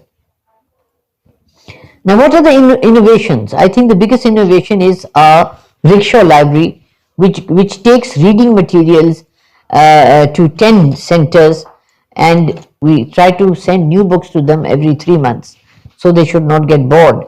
With that, we have these digital hubs, as I said before, computers, not only for learning, earning, but to get into the information highway of the world, because villages are mostly quite isolated. We are also linking our digital hubs with the mobile phones. But a lot of things we have done ourselves. For example, in Shah Shahid, in one of the distant slums of Lahore, we got land as donation and we built a room.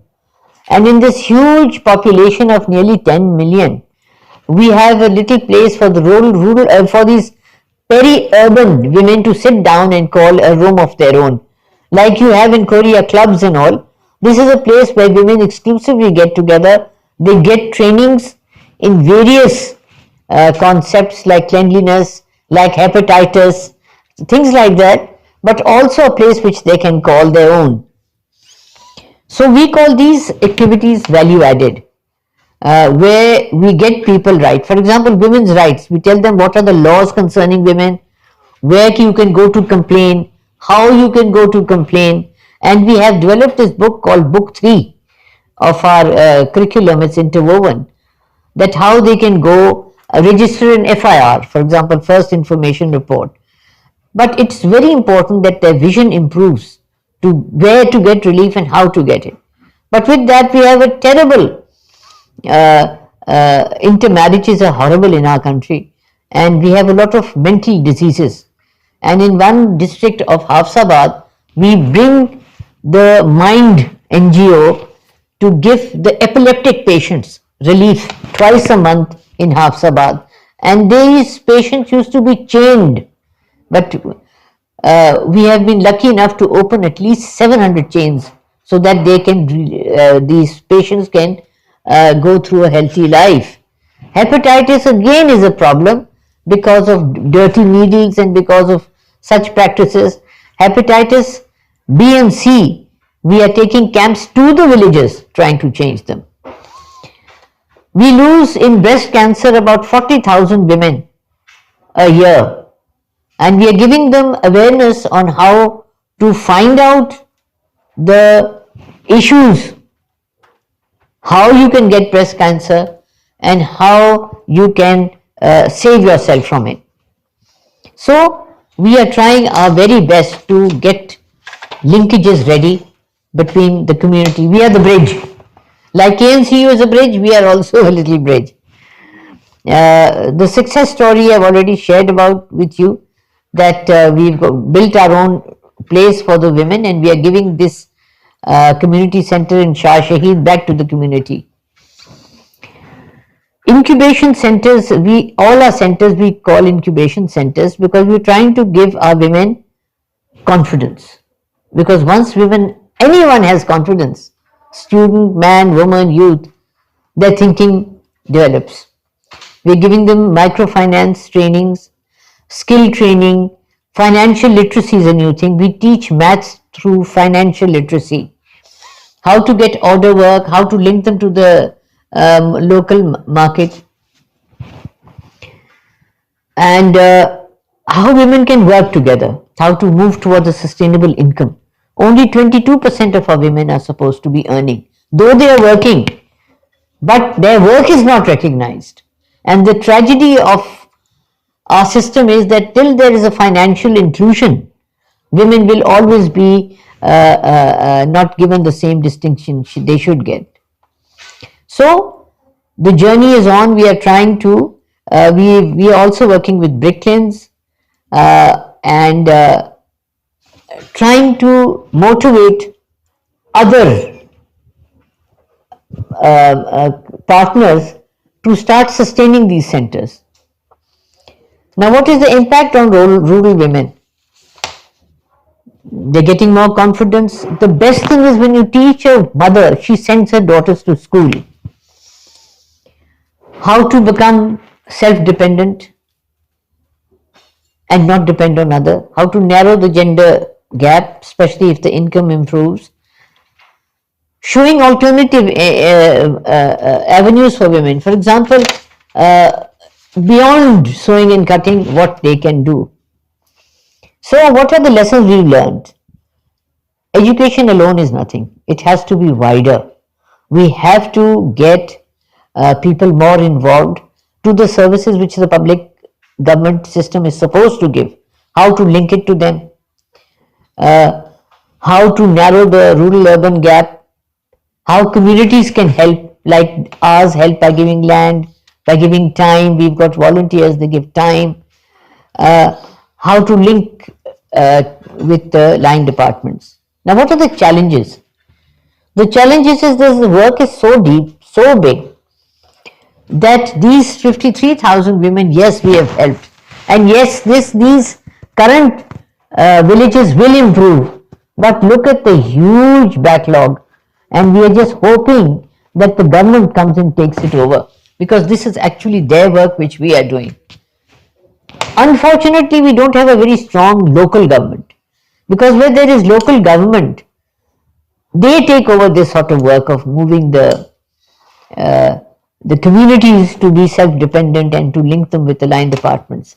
But we are gradually going there.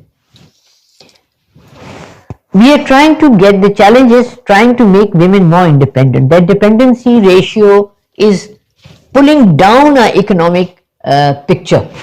So unless we try to improve it, it will go, we'll keep on facing poverty.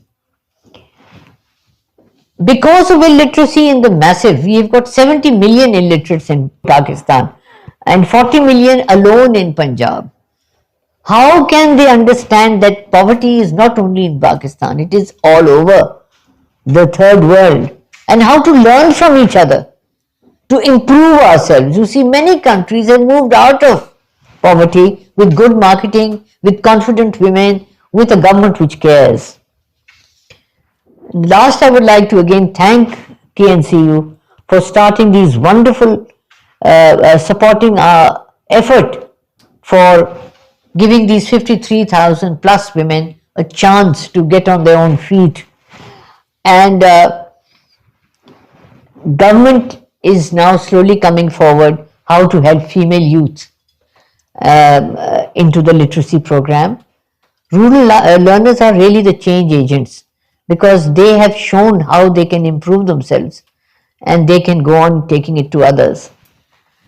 Bunyad has tried to lobby with the literacy department successfully for understanding that female literacy, without female literacy, poverty cannot be chucked aside. We are trying to bring, we have succeeded and to bring women in the development scene. I just would like to thank KNCU. No words enough. You have done more for our women than our own government, which is shameful. But we are a very poor country, and with the resources depleting so fast because of the climate change, there's very little left. And you know, when there is little money left, women and children have to suffer. But without you, the mental attitude could not have been changed. Thanking KNCU for changing our attitudes, for giving women a chance, the rural women a chance to flower and to bloom again. Thank you.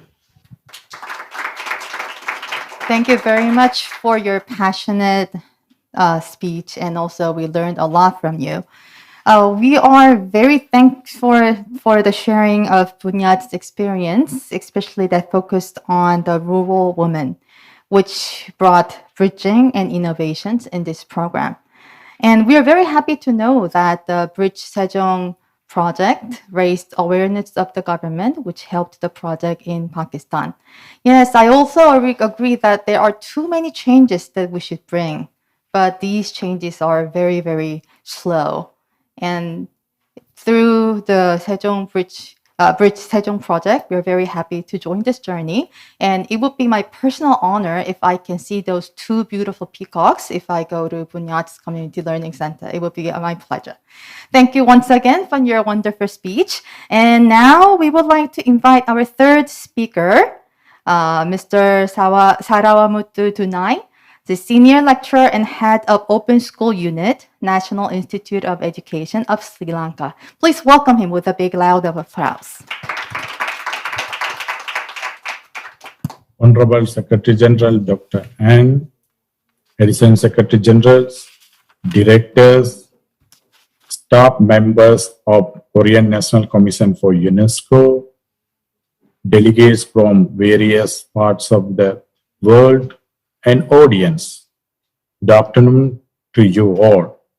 First of all, I would like to thank Korean National Commission for UNESCO for their continuous support for running open school program in Sri Lanka since 2014 and giving me an opportunity to present open school program in Sri Lanka.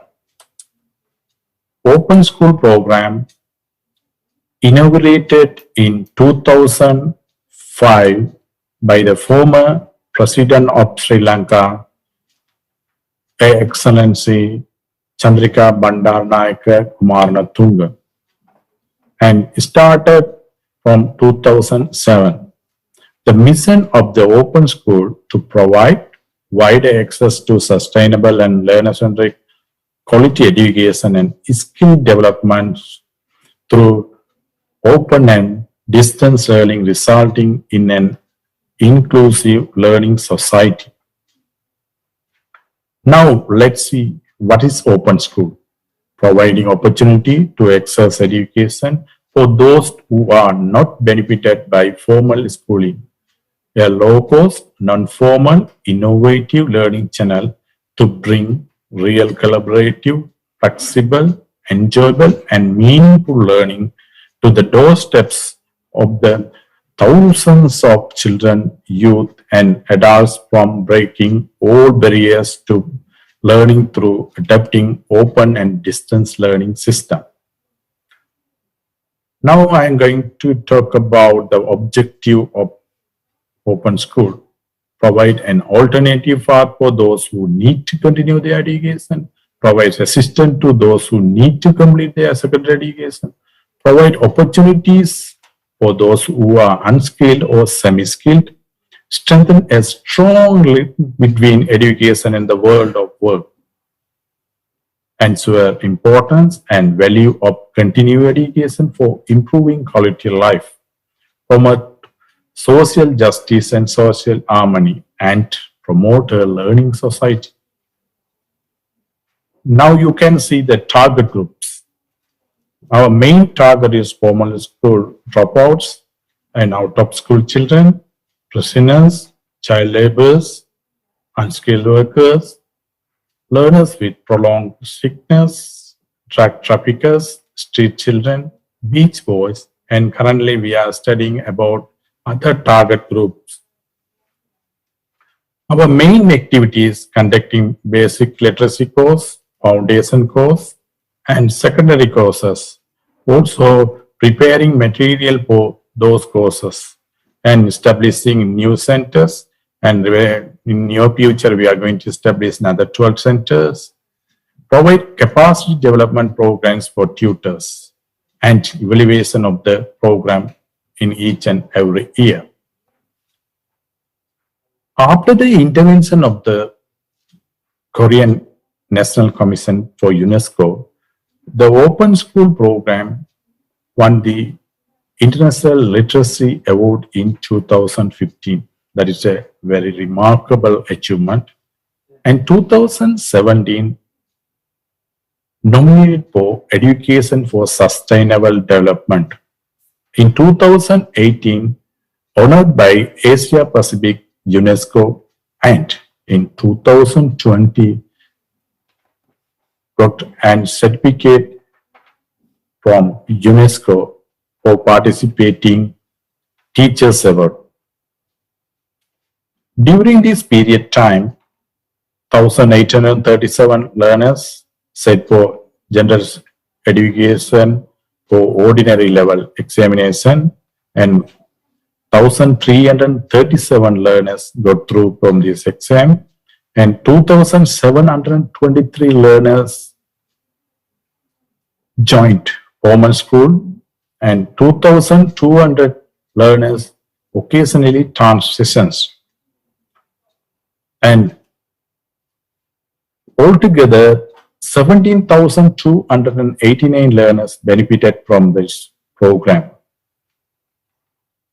And now you can see the photo regarding UNESCO International Literacy Award 2015. And in 2018, Honorable Commendation from Asia Pacific UNESCO. Our major issues, lack of infrastructure facilities. You know about the infrastructure facilities related to cost, capital cost. And capital cost is, actually we are currently using foreign funds to running this course. And because of that limited funds, our infrastructure facilities are very limited.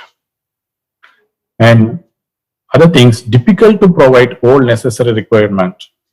You know that our target group is vulnerable, so they need they are requiring each and everything, that means stationery, learning materials, and limited study session. Currently, we are conducting only 8 sessions in the month, and we are going to increase in near future to 10 to 12. Difficult to find suitable tutors. That means we are currently recruiting tutors from formal schools and retired teachers from formal school, and funding sources also we have a problem.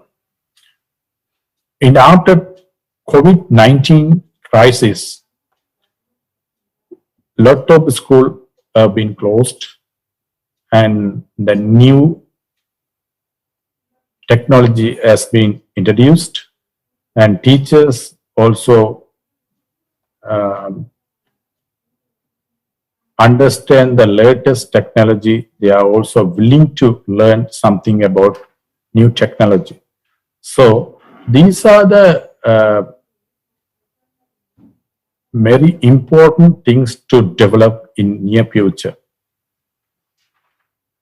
Also from this open school program, we learned that means that during the project period, we identified and we have very good results, and there is also a huge demand for open school. We enroll more than expected learners, and best time at the history of their life, 60 learners have identified or they have qualified to read and write their mother tongue. The program was identified as impressive learning for marginalized community, and also this program is one of a unique program for differently able learners. Our near target, that means we are planning to establishing new centers around 10 to 12, introducing new learning technology and courses such as occasional transition, and introducing app for these learners, research studies for further development, and community awareness program to make aware the stakeholders. Now you can see some photos from our regional centers. It was taken from 10 regional centers. There were 274 learners, and you can see our Deputy Director General Sudha Samarasinghe conducting a motivational program in Telambia regional centers. In the left side, you can see the exhibition conduct to make our stakeholders and other outsiders about open school programming last year. And you can see delegates from KNCU visited in 2019 regarding our progress implementations. Thank you very much for your listening. If you need further about open school and other related things, please ask. The questions are very important for us to develop and enhance our program. Thank you very much for listening. Thank you very much for your wonderful presentation. Well, Sri Lanka's open school program is open and distance learning system that is pursued for wider access of education. I am very impressed by sharing these experiences to all the people who are interested in innovations in non-formal education. Well, the presenter has pointed out that the limited resources and teachers and reaching out to more remote areas were the challenges of this program. We fully agree on your passion and on your wonderful efforts. Thank you very much. We are slightly behind our schedule, but we will fasten our processes and do our best to meet our time for our discussions. So it is my honor to invite our next speaker, Dr. Rana Danazi, Director and Founder of Taghyeer from Jordan. Please welcome her with a big hand.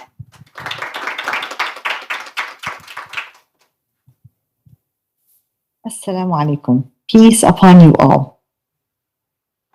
My name is Rana Dajani, and I'm the founder and director of We Love Reading. Today, we're going to talk about how we can change mindsets through reading to create change makers. Reading not just widens our imagination and increases our vocabulary so we can express ourselves better, but it also allows us to learn about other cultures and other people and other histories so that we become more empathetic and more accepting. But more importantly, we learn to read about the heroes and be inspired by them so that we become the change makers and have the confidence and the courage to make a difference in our world. However, most children around the world, in both developing and developed countries, do not read for fun. They may know how to read, but they consider it a chore and boring. So I asked myself, how do I get children to read for fun? And I realized that in order for a child to read for fun, they have to love to read. They have to have a passion to reading. So the question became, how do you help a child fall in love with reading?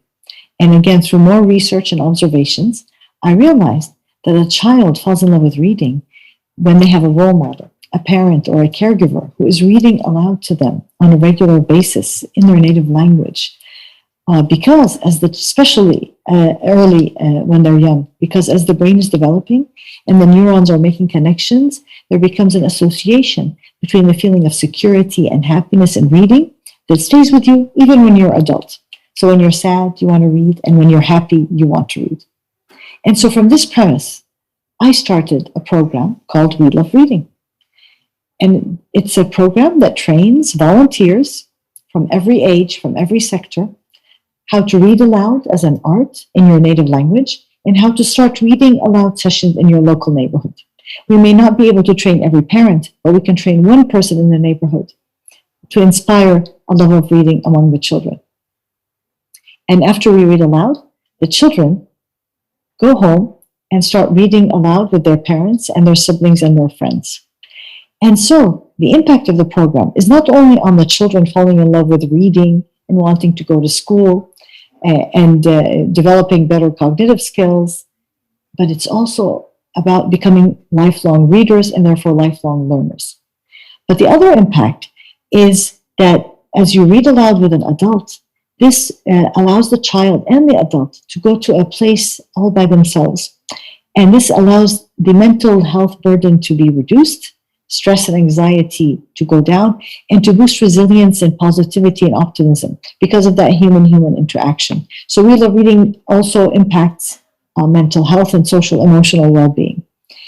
And for those volunteers who we call We Love Reading ambassadors, they themselves find their voices literally by reading aloud, but also figuratively by becoming leaders in their own right in their community, especially that the majority of them are women. And so they have become social entrepreneurs, going beyond the We Love Reading program to solve problems in their neighborhood, develop solutions, find better jobs, and have a mindset of I can. And the result was a network of people at the global level, at the street level, who can make a difference in the world. And this became very important during COVID-19 to push out messages, advocacy for taking the vaccine, for giving solutions when children are out of school. And all this helps in achieving the SDGs. We Love Reading has spread to 63 countries around the world and has reached more than 500,000 children and trained more than 7,500 women and men around the world. Why has We Love Reading been successful and has spread and become a social movement? Well, first, because we have the secret sauce. And this is that the We Love Reading ambassadors who we train are leaders in their own community. And because they get all the credit from their community, they never stop. So we've discovered what motivates them to allow them to keep on going in a sustainable fashion without paying them, because they have the mindset of I can. The second thing is that We Love Reading is based on a set of universal values that are shared around the world. So it's a basic framework that anybody can adopt and use while adapting it to their local culture, their local language, and their local context. And that's why it has spread to so many countries and neighborhoods around the world. And lastly, we use technology in a way where we control it rather than it controlling us. So we don't read to children through digital technology. We read to them real books because we evolved as humans, as social creatures, and we need that human-human interaction for our brain to develop and our social, emotional, healthy development. But we use technology to connect We Love Reading ambassadors around the world, to train people online, especially now because of COVID-19, so that we have a virtual community for peer-to-peer learning. We've also done research. I'm a scientist, so I've invited scientists from around the world to study the impact of We Love Reading so we can develop it better and learn from its impact. So we've worked with multiple universities, such as Yale and Brown and Harvard and NYU. And we've shown, for example, here, that We Love Reading has impacts on improving executive functions, especially in those communities who have lower socioeconomic status. And that's why this program can help us bridge the poverty gap. We may not be able to raise the economy of the family, but we can help the children have the tools and the skills through reading to be able to do better in school and then better later on in life. So our new grant project from the Bridge Korea program is going to allow us to do two things. One is to study the impact of on the long term of We Love Reading on children, and to learn to what extent are effects on literacy and love of reading indirect through changes to cognitive and social stimulation and through family functioning. We also want to study the impact of We Love Reading on the women ambassadors to see how come these women volunteers who read aloud to the children have increased resilience, increased empathy, increased leadership, and increased self-confidence. Because if we learn these, we can help develop other programs using the learnings from We Love Reading. Our mantra is the butterfly effect, which is a concept in physics called the chaos theory, which states that when a butterfly flutters its wings in one part of the world, it moves the air a centimeter. There results a change in time and space beyond what we can imagine. And that's the butterfly effect of We Love Reading. If you want to find more, you can go to our website and our different social media. Thank you very much. Thank you very much. Thank you very much for bringing the butterfly effect by making those change makers. We Love Reading program has introduced their secret sauce to us. There has been 3 secret sauces, which I understand that is to motivate and to network, and then to bring respect of local context. And by collecting data and evidences scientifically backed up by research, it has increased its impacts. Thank you very much for your all efforts. And it is my big honor to invite our last speaker, Mr. Jongsuk from the Purun citizen community. 오늘의 마지막 발표자인 문성석님은 현재 푸른 사람들 주설 푸른 어린이 학교장을 역임하고 Mr. Jongsuk is the president of Purun Citizen Communities Mothers School, serving as instructor at Kyung University on the topic of citizenship. I'm the last speaker, and I feel time pressed. I am going to talk about the success, limitation, and future direction of literacy education in Korea. I am the principal of an NGO titled the Purun Mothers School.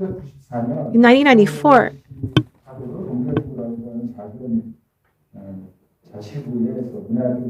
I started literacy school there in Seoul, and the school has been running for 27 years so far. So the first generation illiterate people are the nationals, according to statistics. Korea has a strong zeal over education. Still, because of the modern history that it's saddening, there are a lot of illiterate population. So there has been a Korean War as well. So Korea was a very poor country back then. In the process of industrialization, there are a lot of female workers who actually missed out on basic education. So against this backdrop of patriarchal society and poor society, Korean women were deprived of educational opportunities.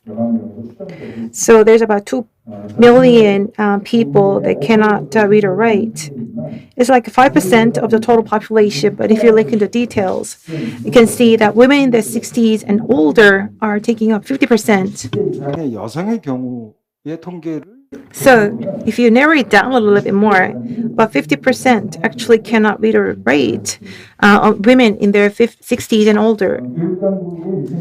So since 2004, there has been a national literacy survey by every 3 years. But because of the limitation of the population survey, you can see that literate population actually is standing about 3 million or 2 million, respectively, in 2017 and 2020. But many experts say that about 2 million is the population that is illiterate. So the government started to recognize the issue in 2017. And somebody said Korea is an advanced country, but as far as literacy is concerned, Korea, I think, is not there yet. Since 2007, there has been budgetary support. As of now, the budget allocated for illiteracy population is just less than 1% out of the total budget spent for elementary school students annually, which is very, very low. 진행해왔던 야학운동과는 달리 So you can see that there was a night school movement in the 70s and 90s, and there has been establishment of private literacy education institutes for adult women in the private sector in the late 1980s. And UNESCO actually started UNESCO Literacy Decade from 1989 to 1999. And from then on, the importance of literacy education spread out. So there are several rights here that are embedded. Basic human rights and women's rights and democratic citizenship and lifelong education. These are the 4 major pillars here for literacy education. Given that the target audience is adults, there have been a lot of efforts to teach them using different ways. For adult education, teaching is so critical in quality, and motivation is very pivotal. There are physical obstacles, and there are a lot of circumstantial and societal handicaps. Because of these handicaps, these adult target audience cannot concentrate well. So giving them enough motivation and giving proper inducement to them is the key. So adult learners, they want to read and write so well. It's their dream to do that. However, the biggest hurdle actually is read and write. For over 60 years, they couldn't do the job, and now they're just learning little bits of alphabets. And that's why writing is very, very difficult. In order to overcome this hurdle, we have made and introduced many different attempts.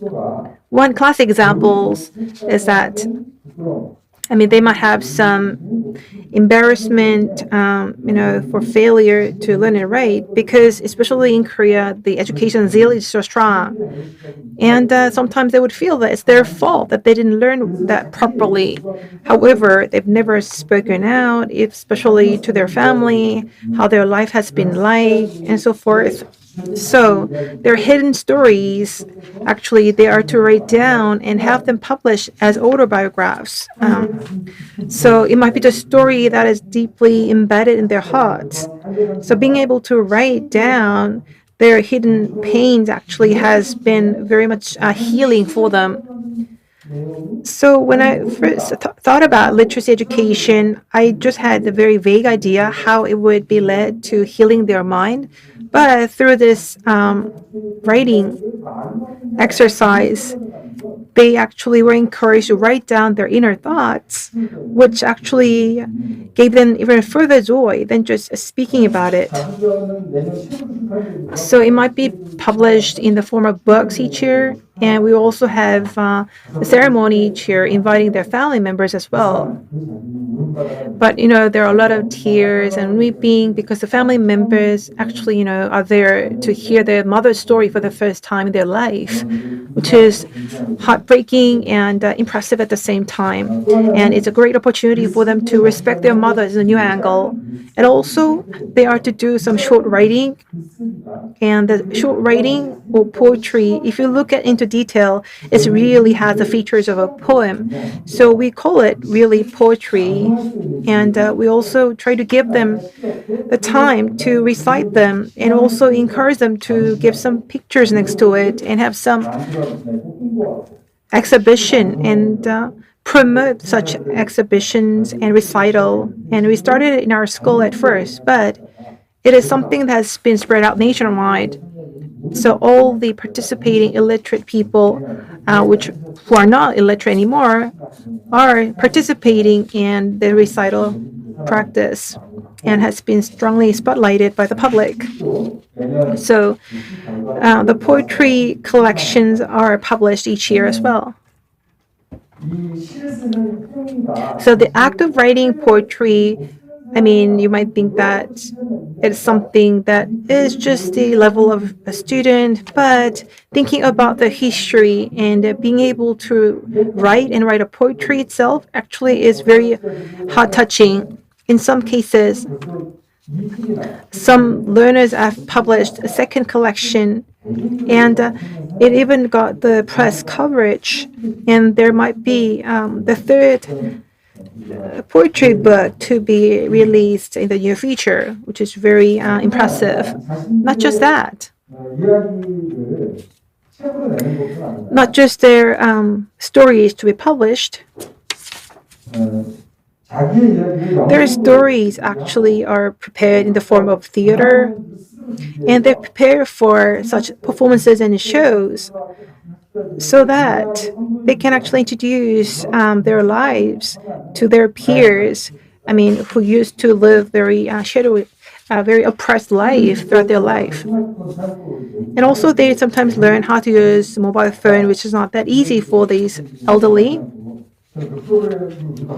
And I actually, met Kim, the teacher, and I was thinking, what if it's very expensive for our target audience? Because it would be a very good opportunity for these people. So, as far as digital content is concerned, it'd be very good to target these elderly population, and it'd be really worthwhile that I have visited this conference. So they had all these dreams which could not be fulfilled when they were in school. For example, going to field trip, and they are having their dream coming true these days. Japan actually used to have a very similar situation, and there has been a lot of exchanges between these students. And they also made some declaration of literate population, which has been shared between the countries. And the exchange has been carried on. And 18th of November, there was a symposium to actually talk about the status quo after the COVID. So these are the people also that are acting out to voice out their thoughts, making proposals to government. So they even are advocates for some critical issues. So you can see that achievements of literacy education in Korea are thriving in the form of programs as such. And not just that, these learners are actively participating in so many projects and programs. Let me share with you limitations to Korean literacy in education. I don't have much time though. So it's very important to provide a stable and a sustainable setting for education, and the government support must be made more practical. So UNESCO has actually been providing support for us for a decade, and we can ask for more now. And the government should play more active roles here.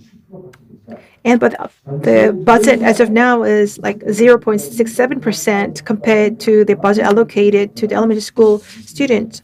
So the benefits so far have been only given to about 60,000 people. Because of COVID, we're trying to find a lot of contentless opportunities for learning. And still, there is a lack of budget to make it possible, and there is a lack of setting to make it possible either. So that is why a lot of institutional budgetary support is so critical at this point in time. So the tasks to be addressed are, for example,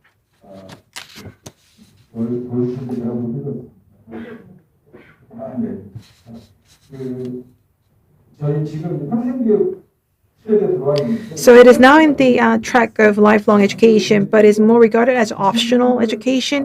But I think that it is targeting the audience who has missed out on the opportunities, of mandatory education. So I think it should be in the category of mandatory or compulsory education system. So there must be transfer of literacy education to the basic and compulsory education system. So hopefully, maybe to 2 million literate people, there could be opportunities given to these people, especially if there is the new president maybe who can give opportunity as such. I would definitely elect that person. I think that person definitely is a game changer with a progressive mindset. And there must be the development of a content that is well suited to the elderly. I know that there are very limited options available. It seems like the past performance has been used again and again, which is very saddening. So now we are moving towards the second generation of literacy education. For example, targeting migrant women and children of these family and North Korean defectors even. And also school dropouts who have become adults. So these are the new target groups for second phase literacy education, but still we don't have any official measures to provide education for these audiences. I know that KNCU is doing a lot for this cause and hope that there could be more and more support and interest by the Lifelong Education Institute and KNCU more. And I'll actually further my efforts as well. Thank you so much for your presentation. We all know it should be panel discussion and Q&A session, but we have used too much time for this important session in session 4. Well, the title was a big mistake. We had talked about achievements, challenges, and the best practices, and the time was too much limited. I should ask for a generous understanding of our presenters and also the audience that we have to skip the Q&A session, but we will do our best to bridge our question to our presenters. So if you have any questions concerning specific presentation or specific contents, please leave your questions to our secretariat. Then we will do our best, as always we do, to bridge for the changes. Thank you very much for your attention. We will have a short break. Thank you very much. The session will start from, we will not be able to have a long break. I understand that we will be having only about 5 minutes of break. Anyway, thank you very much. 자장을 맡아주신 이지향. I do like to thank Professor Lee Jihyang for moderating the session, and I'd like to thank Principal Jongsuk, and I'd like to thank the overseas speakers, including Jill, Andrea, and Uruguay. I know it's so early in the morning. Thank you so much for joining us, despite the time differences. I'd like to thank China Attiq, Dunaisingh, and Dajani as well. Dajani, Doctor, I read your interview in Mail Economic Daily. Thank you so much for your participation. We're going to have about 10-minute break and come back for the next session. But just like yesterday, we are going to introduce to you some fun event.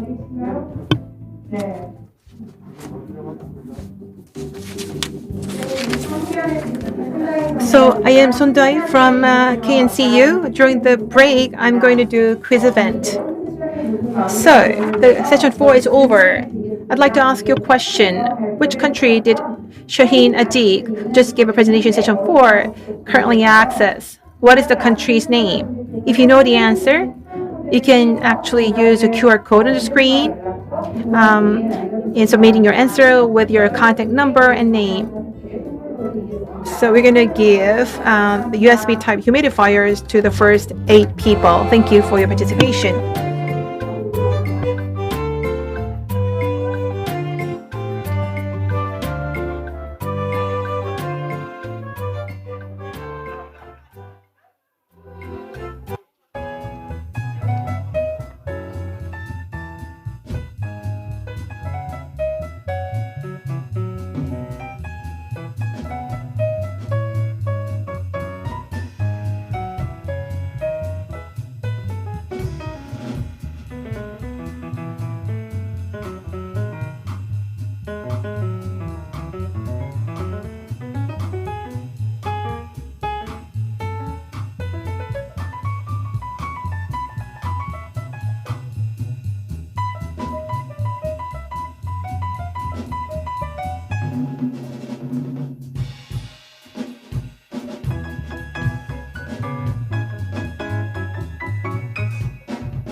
I'd like to make a housekeeping announcement.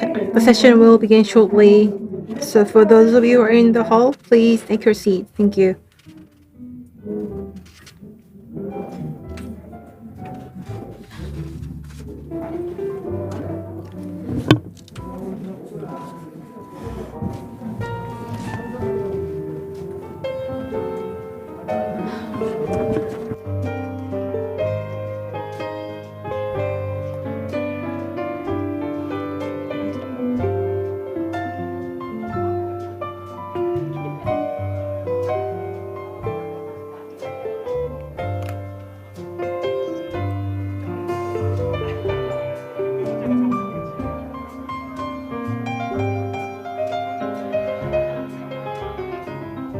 네, 안녕하십니까.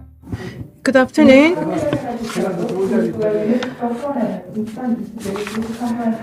I'd like to welcome you all to 2021 Bridge Conference organized by KNCU and sponsored by Ministry of Education. We're having the last session now, which is on the role and future of non-formal education from the perspective of continuing education. Our speakers will share lifelong education cases discussing the role and future of non-formal education. The session will be moderated by Professor Sungsang in the Department of Education, Seoul National University. He's currently a professor at the Department of Education in Seoul National University and worked as an associate researcher at the Korean Educational Development Institute, or KEDI. And for UNESCO Bridge programs, he has always given us great expertise and advice. I'm going to turn off the microphone to our moderator. Thank you.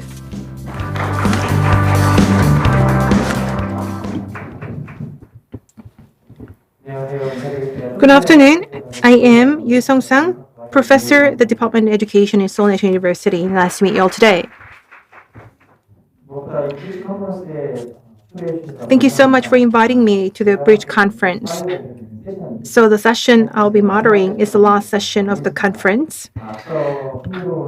We have heard a lot of interesting topics in other sessions.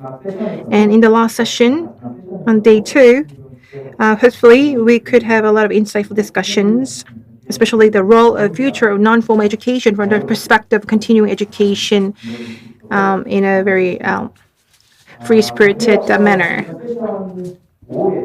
So I'd like to introduce to you speakers for session number 5. First of all, we have Professor Jae-eun, professor in the Department of Public Administration in Garten University. Also, we have Ms. Dajani, research fellow in Seoul National University Asia Center. We also have 2 overseas speakers joining us on the Zoom. We have David Atchoarena, director of UNESCO Institute for Lifelong Learning, joining us.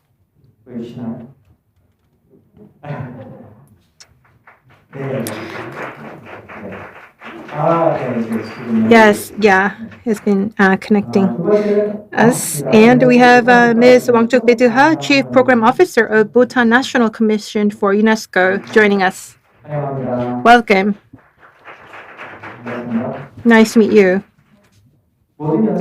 So, all the presenters are here with us, either online or offline. And just like I told you before, we'll be talking about the role and future of non-formal education from the perspective of continuing education.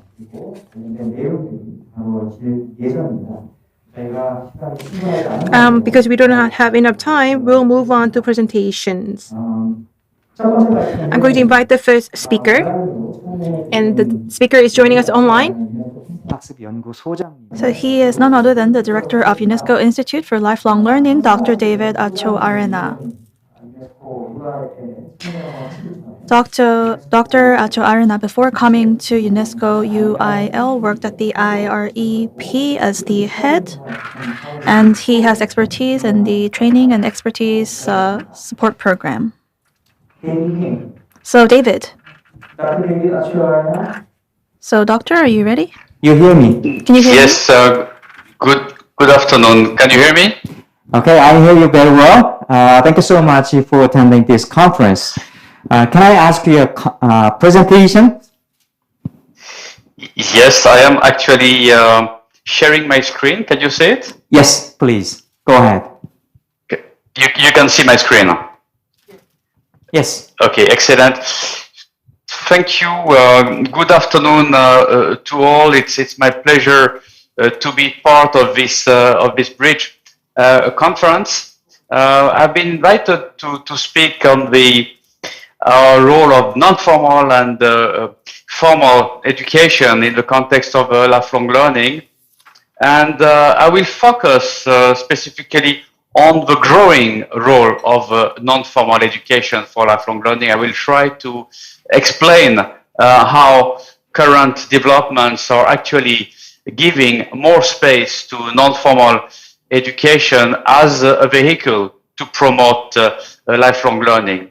But to start with, I would like to return to the definitions of formal and non-formal education. To a large extent, the concept of non-formal education was developed in the 1970s at a moment where there was a consideration for diversifying the types of education offered to ensure wide access and to increase participation, also in a participatory form where civil society organizations, communities were giving a lot of opportunities to contribute to the growth of the education sector. In fact, in many societies, if not in most, non-formal education predates the dominant mode of schooling that we see in all countries today. So there are indigenous forms of education that provide the basis, the cultural basis for education, and non-formal education provision to a large extent builds upon those roots. I'd like to also mention the fact that in the 90s, with the expansion of education systems and the focus placed on education for all, there was less emphasis placed on non-formal education. And in fact, if you look at planning documents from ministries of education from that period, you see that very little is actually dedicated to non-formal education, both in terms of policy attention as well as in terms of budget. Now we are seeing today, within the context of SDG 4, the goal, the Sustainable Development Goal dedicated to education, we see again the emergence of non-formal education as an important vehicle to provide education for all, but also in the context of the SDGs. In other words, and non-formal education is seen also as a way to contribute to the achievement of other SDGs, not only of SDG 4, but also a contribution to health, a contribution to poverty reduction, a contribution to gender equality, and so on. So we see in that context a new approach towards non-formal education, which is an approach also where non-formal education is seen as a continuous process of learning within a lifelong learning framework. So we are clearly moving in a new era in relation to the attention given to non-formal education. If we look at how this is actually positioned and reflected in ministries of education in countries, you see that often non-formal education is referred as continuing education, mass education, sometimes as lifelong learning or alternative and non-formal education. So there are a number of terminologies, concepts which are used by different countries to actually capture this field of learning. And I'm sure that we will hear examples from the next speakers. In the context of adult education, non-formal education is actually identified clearly within the UNESCO 2015 recommendation on adult learning and education, the so-called REL. And we see that this recommendation actually points out to three domains of learning: literacy, continuing education, meaning basically vocational education for adults, and citizenship, which, you know, to a large extent refers and relates to target 4.7 of SDG 4. So in that context, non-formal education is conceptualized as contributing to a number of areas. And I'd like to point out to the fact that it's no longer only conceptualized as a way to provide a second chance education, but also to actually contribute more broadly to the right to education and contribute to the achievement of really lifelong learning and learning throughout life in different contexts, different circumstances. The COVID-19 pandemic has, of course, you know, changed the way in which non-formal education has been provided, but also positioned in terms of policy. 1.6 billion students worldwide were actually affected by the pandemic, and schools were closed, as you know, but it's important also to stress that more than 40% of the children are still actually out of school because of the pandemic worldwide. So in that context, non-formal education through distance learning has actually contributed to the so-called continuity of learning, to the so-called pedagogic continuity that was implemented, at least that most countries tried to implement. And we've seen that contributing to different ways of learning, and in particular, children being at home. This has contributed to a renewal of forms of what we call family learning. In other words, parents becoming teachers, parents supporting the learning process of their children, and at the same time, you know, parents benefiting also from this learning experience, in particular in families with low levels of literacy. I'd like to now also stress the fact that the use, of course, of distance technology has actually contributed to a renewal of the delivery modes, not only for school education, but for non-formal education as well. And I will come back to that. We see now that digital skills are, you know, represent a very important dimension of the basic skills or foundational skills for adults. We've seen a number of innovative approaches to adult education during the pandemic. Here are some of the examples that were actually recognized this year through the International Literacy Prize given by UNESCO in Mexico, with a provision of digital literacy for adults, in particular, including women. In Cote d'Ivoire, also using digital resources with a program targeting women selling in the market, in the informal sector in Cote d'Ivoire. So really this time of crisis was also a time of innovation and change, in particular regarding the use of technology for learning. Another, dimension of this innovative approach was actually found at the local level through the engagement of cities to promote access to learning, often using the so-called community learning centers, which in many parts of the world and certainly in many parts of Asia constitute a major, structure for the provision of non-formal education. Those structures were actually used to facilitate, access to learning during the crisis, but not only as educational structures, but also as part of integrated policy responses that municipalities were able to provide, linking non-formal education with health support programs in the context of COVID-19, as well as integrating education programs in the broader social protection intervention. So this was a very interesting moment, and there were very interesting innovations, I would say, in terms of public policies at the local level within the framework of the response to the crisis that cities were able to develop. And we have many examples of this type within the framework of the UNESCO global network of learning cities,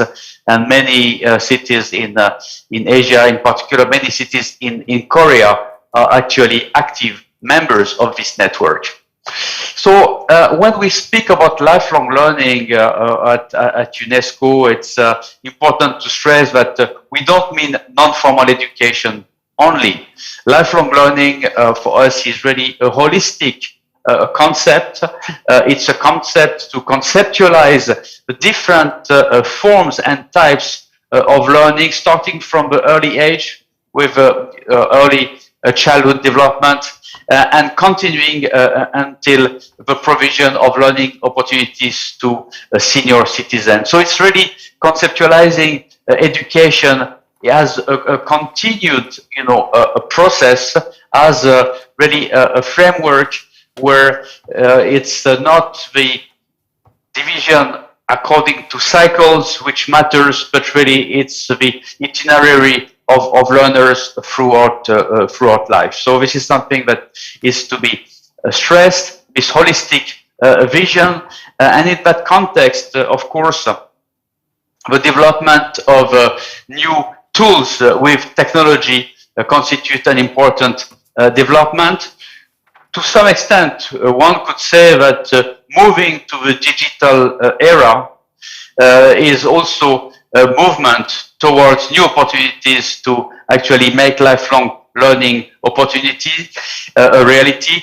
The so-called learning anything, anywhere, at any time is, increasingly being a real opportunity through the new tools which are being provided by information and communication technologies, in particular through the emergence of those new learning platforms that give access to learning to anyone, and often at no cost.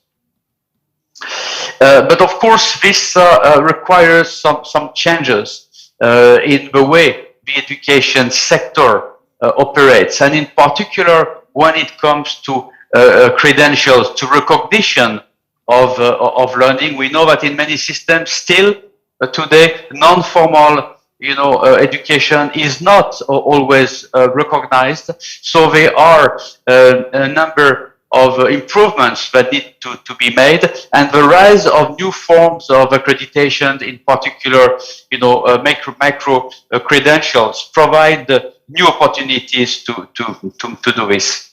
I'd like to mention the fact that actually UNESCO is working on that, and we are developing a world reference level tool, which will be a universal tool for recognizing skills and qualifications across borders, including digital skills. So this is something that really is really important, together with the development of digital competency frameworks. This is another area in which we are working in a context where not only digital skills are given increasing importance, but also the so-called soft skills. Finally, to conclude, I would like to, maybe summarize by saying that the new forms of non-formal education, which are actually which are emerging today, in particular with the support of technology, make non-formal education really an integral part of lifelong learning systems, which provide a lot of flexibility to provide access to different categories of learners. So it's not only about increasing access, and providing opportunities to all. It's also about doing that in an inclusive manner that will promote equity, but also relevance not only to achieve SDG 4, but also to achieve and contribute to the other sustainable development goals. So non-formal education is not only a way to contribute to making lifelong learning a reality, it's also a central instrument to achieve the other development, sustainable development goals. Thank you very much for your attention. Well, thank you so much, Dr. David Atchoarena. It was wonderful presentations regarding the connections between non-formal education in the context of lifelong learning.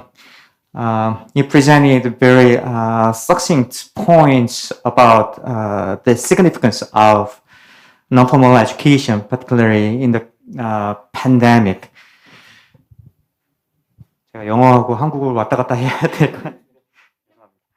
I think I will have to switch between English and Korean. So, thank you so much for that insightful presentation. And I think Mr. Atchoarena's key message was that these advantages, the merits of non-formal education can come in extra helpful in this era of COVID. Just like Dr. Kang mentioned yesterday, flexibility is a key feature of non-formal education, and this can be a great advantage in this time and age. And when we address the existing challenges through non-formal education, this could be particularly helpful for those who are isolated and marginalized, and we could bring out that potential for education for these people who previously did not have access to education. Thank you so much once again for Dr. Atchoarena for that brilliant presentation. And next, the second presentation. The second speaker is Professor Jae-eun in the Department of Public Administration in Garten University. She is here with us offline. Serving as professor of administration, she has done a lot of work and consulting on higher education and lifelong education. And the professor actually has great knowledge and expertise in the field of public administration. And the professor actually would give us a very balanced view on the future of lifelong education and learning. Let's welcome the speaker with a big round of applause. Good afternoon. I am Jae-eun, professor at Garten University. Thank you so much for inviting me to this very significant conference. I'd like to thank Secretary General of KNCU and other related parties. Thank you so much for inviting me today. In my presentation, I'll talk about this topic, which might be a little bit rigid, which is sustainable non-formal education governance. So let's talk about this topic together. So we know how important non-formal education is. We have heard the topic, how important is it, again and again. So I won't elaborate on it further. So especially amid uncertainties in the COVID situation, it's very important for individuals to be self-empowered, especially through the help of non-formal education. It's very critical. So including partner countries' bridge program. In order to systematically implement non-formal education, what kind of government shall we need? Or what kind of system shall we have? So this is something we all need to think about. So, although I was also serving as public administrator, I actually know the Korean case very well. So will talk about the history of non-formal education governance in Korea. I will not go into details. Maybe you can refer to the details in my paper, in the proceeding. And just like Mr. Moon said before, lifelong education in Korea is not something we are so proud of among the experts in Korea, because the primary and secondary education is something we tout or brag about in the world, but for adult education or lifelong education or non-formal education in Korea, it's not something we might boast of.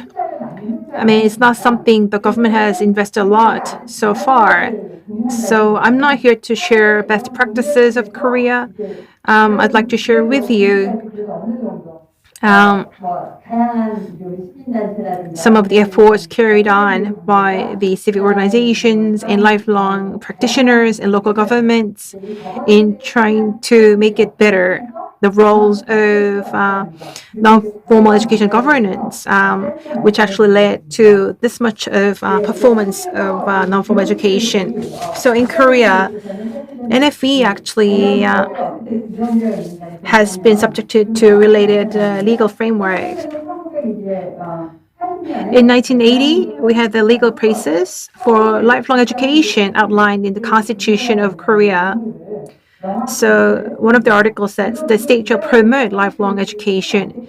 Even before that year, there was some progress actually in the development of lifelong education, but it was very meaningful that was prescribed in the national constitution, and especially so in the policy making. So in that aspect, there has been more specialized act, which is the Social Education Act, enacted in 1982. As you see from the title, so it is outside of school act, or outside of school education, that is. So it still couldn't embody all the spirit of non-formal education. It pretty much talked about lifelong education or education for adults. But it was a breakthrough because worldwide there has been a lot of talk on lifelong education, especially with the support of UNESCO. So in 1999, there was a complete revision of the Social Education Act to Lifelong Education Act, reflecting the global trends. So many organizations, civic groups included, they actually succeeded in making the structure or the system to push for lifelong education, but to the point of making it systematically brought to the civic level. I mean, we were not there yet. However, moving on to 2007, we had a complete revision of the Lifelong Education Act. It's about 15 years ago, not that long ago. So we said that there was a total revision of the Lifelong Education Act. Back then, in 2007, decision-making on lifelong education was done or implemented in the central and local governments. So there was overall atmosphere with a lot of budget and resources to push for the development of lifelong education. I'm sorry, the letters are very small. So if you see some of the progress by year, so you can see the last columns have a lot of words inside. What it means is that with the complete revision in 2007, things got to be more and more equipped starting from 2008 and onwards. As you see here, the central government came out with a legal framework for lifelong education promotion and had corresponding systems. And also, metropolitan governments like Seoul and Gyeonggi province also actually established some kind of committee to make it more easy to promote lifelong education. We also have other sub-level governments like basic local governments and many other smaller governments, which all actually started to take part in developing lifelong education promotion. So 2008, so a lot of things have been completed to stay as it is today. So I know this slide seems very busy, so maybe you won't see the details. So let me just verbally elaborate on what is written down here. So NFE governance has some key features. First of all, The Ministry of Education does not allocate a lot of budget for it, but it has a committee called Lifelong Education Promotion Committee, and vice ministers are all there as members, and lifelong experts are there as well. So at least every 5 years at the national level, lifelong education policies are to be devised. So what is so critical is that even recently, as we have had many societal changes, what direction should we take for lifelong education, and what are some of the societal needs? So there has been some follow-up and review done at the level of committee, not just among public servants, but also among civic groups as well, with such public-private discussion sessions. So you can see many countries doing BRIT program in the similar context. So central government came up with a plan every 5 years. And moving down, there are also provincial and local government, which also set their plans every 5 years as well accordingly. And based on these 5-year plans, they also have segmented year-by-year plans. So you can see that nationwide,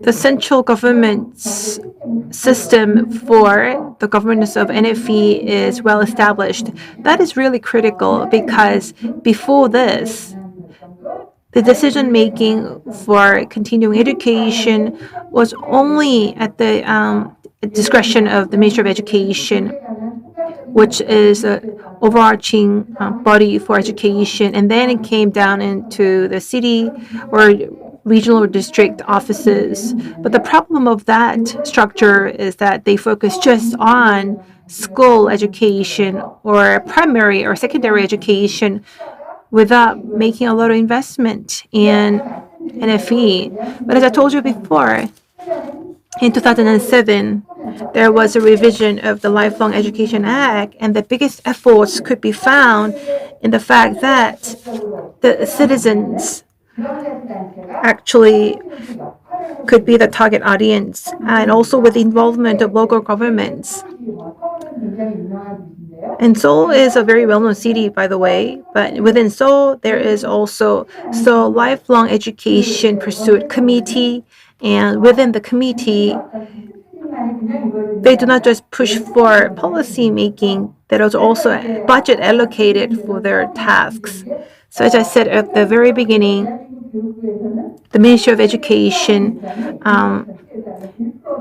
just allocates less than 1% of the total budget.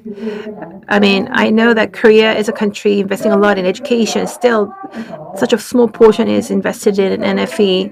But anyway, still, we could actually have NFE thriving to this level because of the active engagement of local governments and the great feedback of the provincial and municipal governments.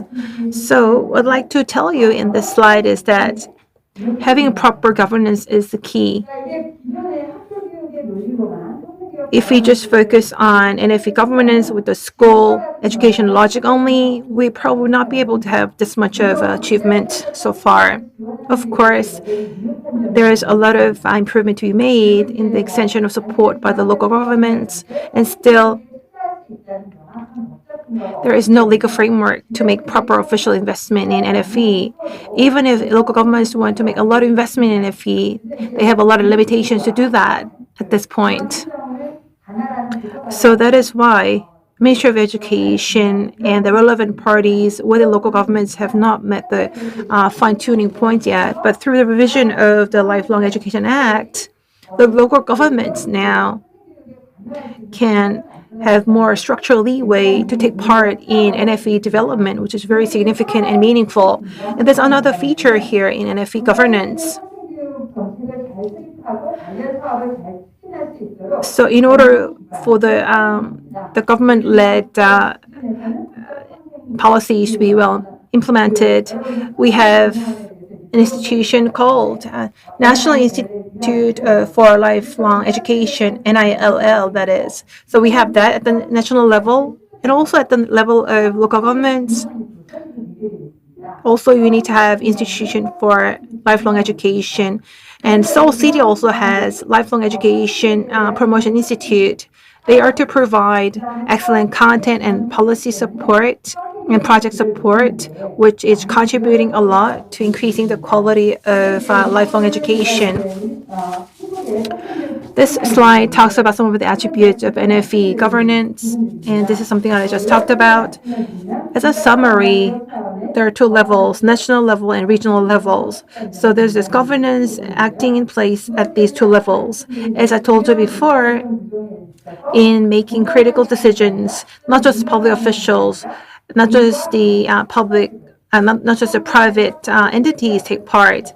There is this balanced engagement of both public and private sectors in this governance system. And local governments also hold very key roles in governance of regional and non-formal operations. And as I told you before, there are also specialized institutions to support the establishment and execution of lifelong education policies, which becomes the basis and framework for the government to extend the budget. So, besides the budget issue, we have other issues. The biggest one here is that here we have this severe problem of economic bipolarization. For example, Seoul metropolitan government is financially affluent, but if you go to, for example, Yeongan County district government, which is further away from Seoul, their financial status is very unstable. So how can you address the financial risk fiscal imbalances between the have and have not administrative governments? And also, the roles of the private sector have gotten more and more weaker as the roles of the government got bigger and bigger. So that also caused some problem.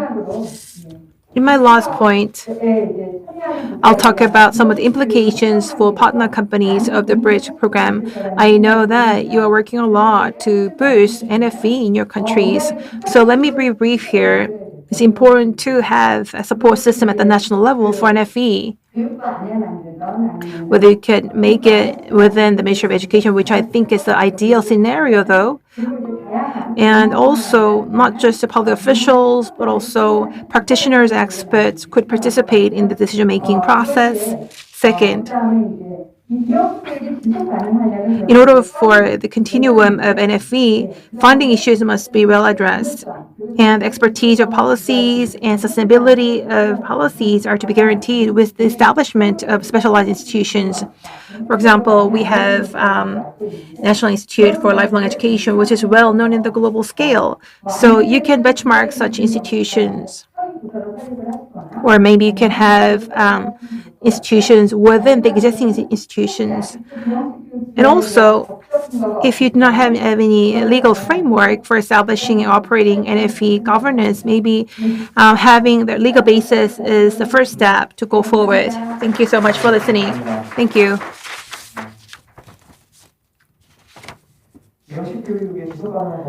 Sustainable governance in non-formal education was the title of our presentation.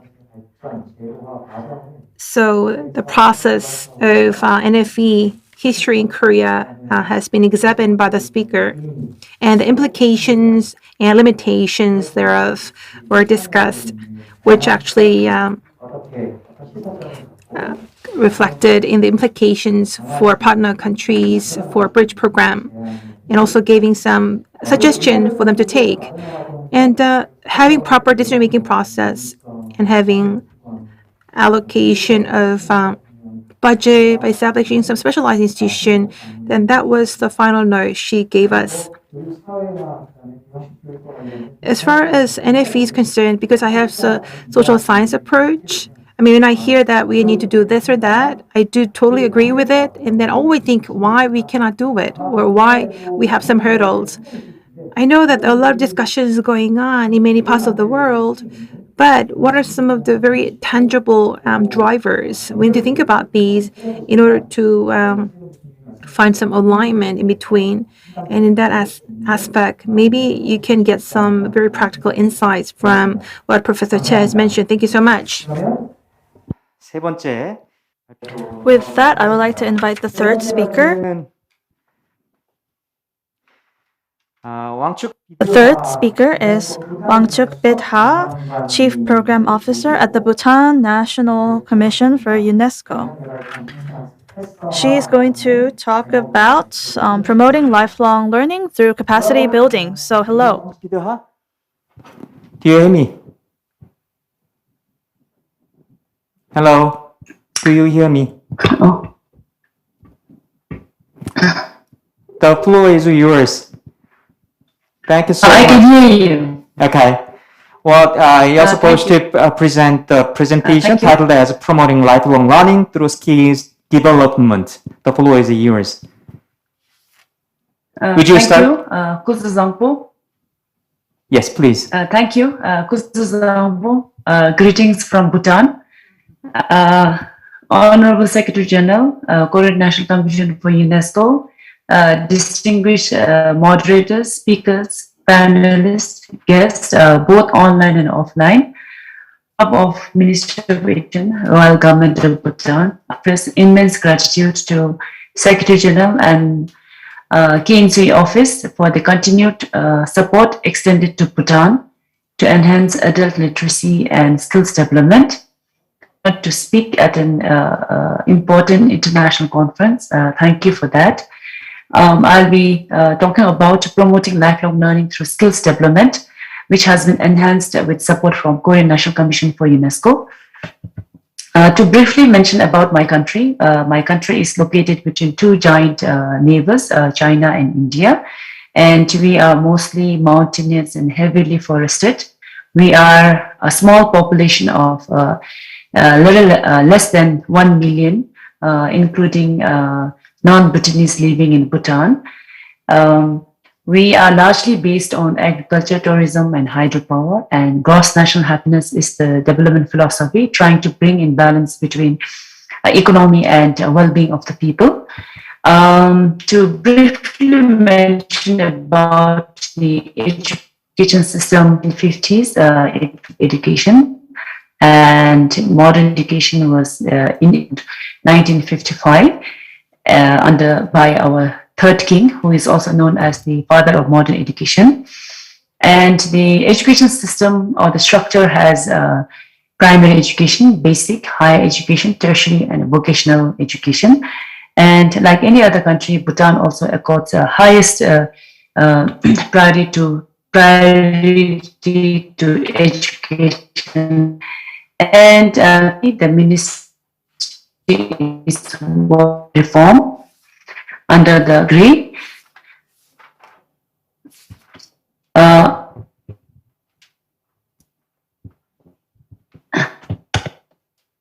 I talk about briefly share about the history about non-formal education in Bhutan, initiated in 1990 under the leadership of the fourth king. It was mainly to empower women with basic literacy and numeracy. And in 1995, the Minister of Education took over to provide functional literacy. Since the non-formal education touched many lives, especially women, Community Learning Center was then introduced in 2003 to continue learning and to promote lifelong learning.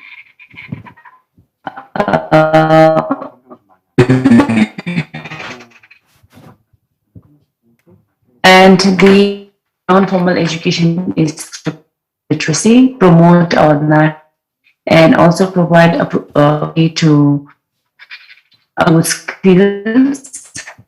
And for a non-formal education, they'll have to undergo basic literacy course and post-literacy course. And then after complete course, they continue to run library learning centers.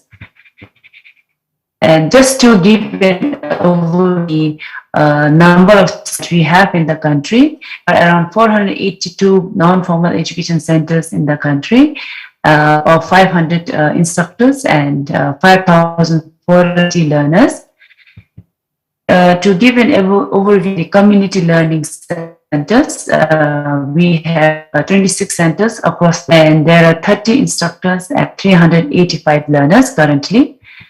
And in the community learning centers, the effort is tailoring, been able to diversify the trade with support from Korean National Commission for UNESCO. And these are some of the achievements of the non-formal education program in terms of policy review, in terms of building the capacity of the learners, in terms of developing the operation guidelines. And in general, the challenges that we face in terms of non-formal education is dropout of learners, leading to low complete literacy and also premature closure of center. Then also the that news to enrollment and learners.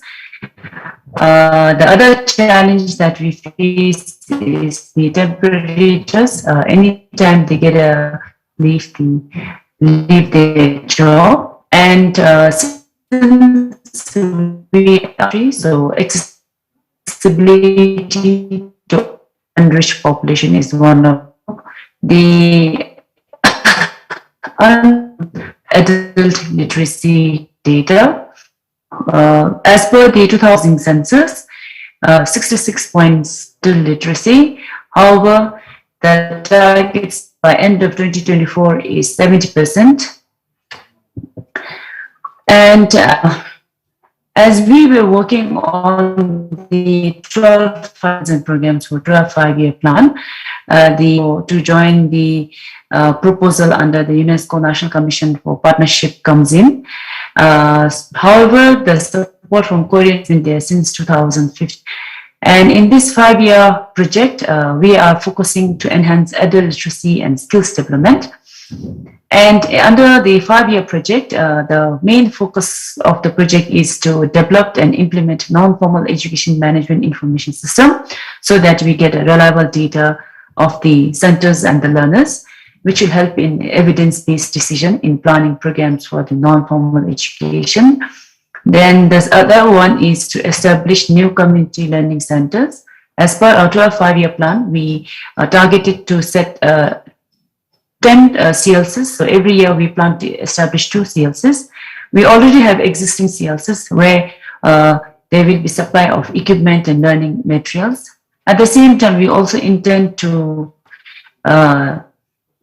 develop model CLC in the region, becomes a center, and provide non-formal educationers in digital as well as printed forms. Capacity building for instructors and learners is one important component of it. And the last is to organize national level CLC exhibitions. So these are some of the major activities that has been outlined for the 5 years.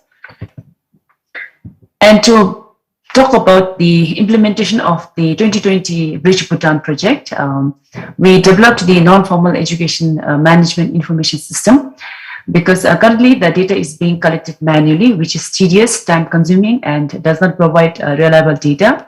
That's why the system has been developed to collect real-time data and also reliable data.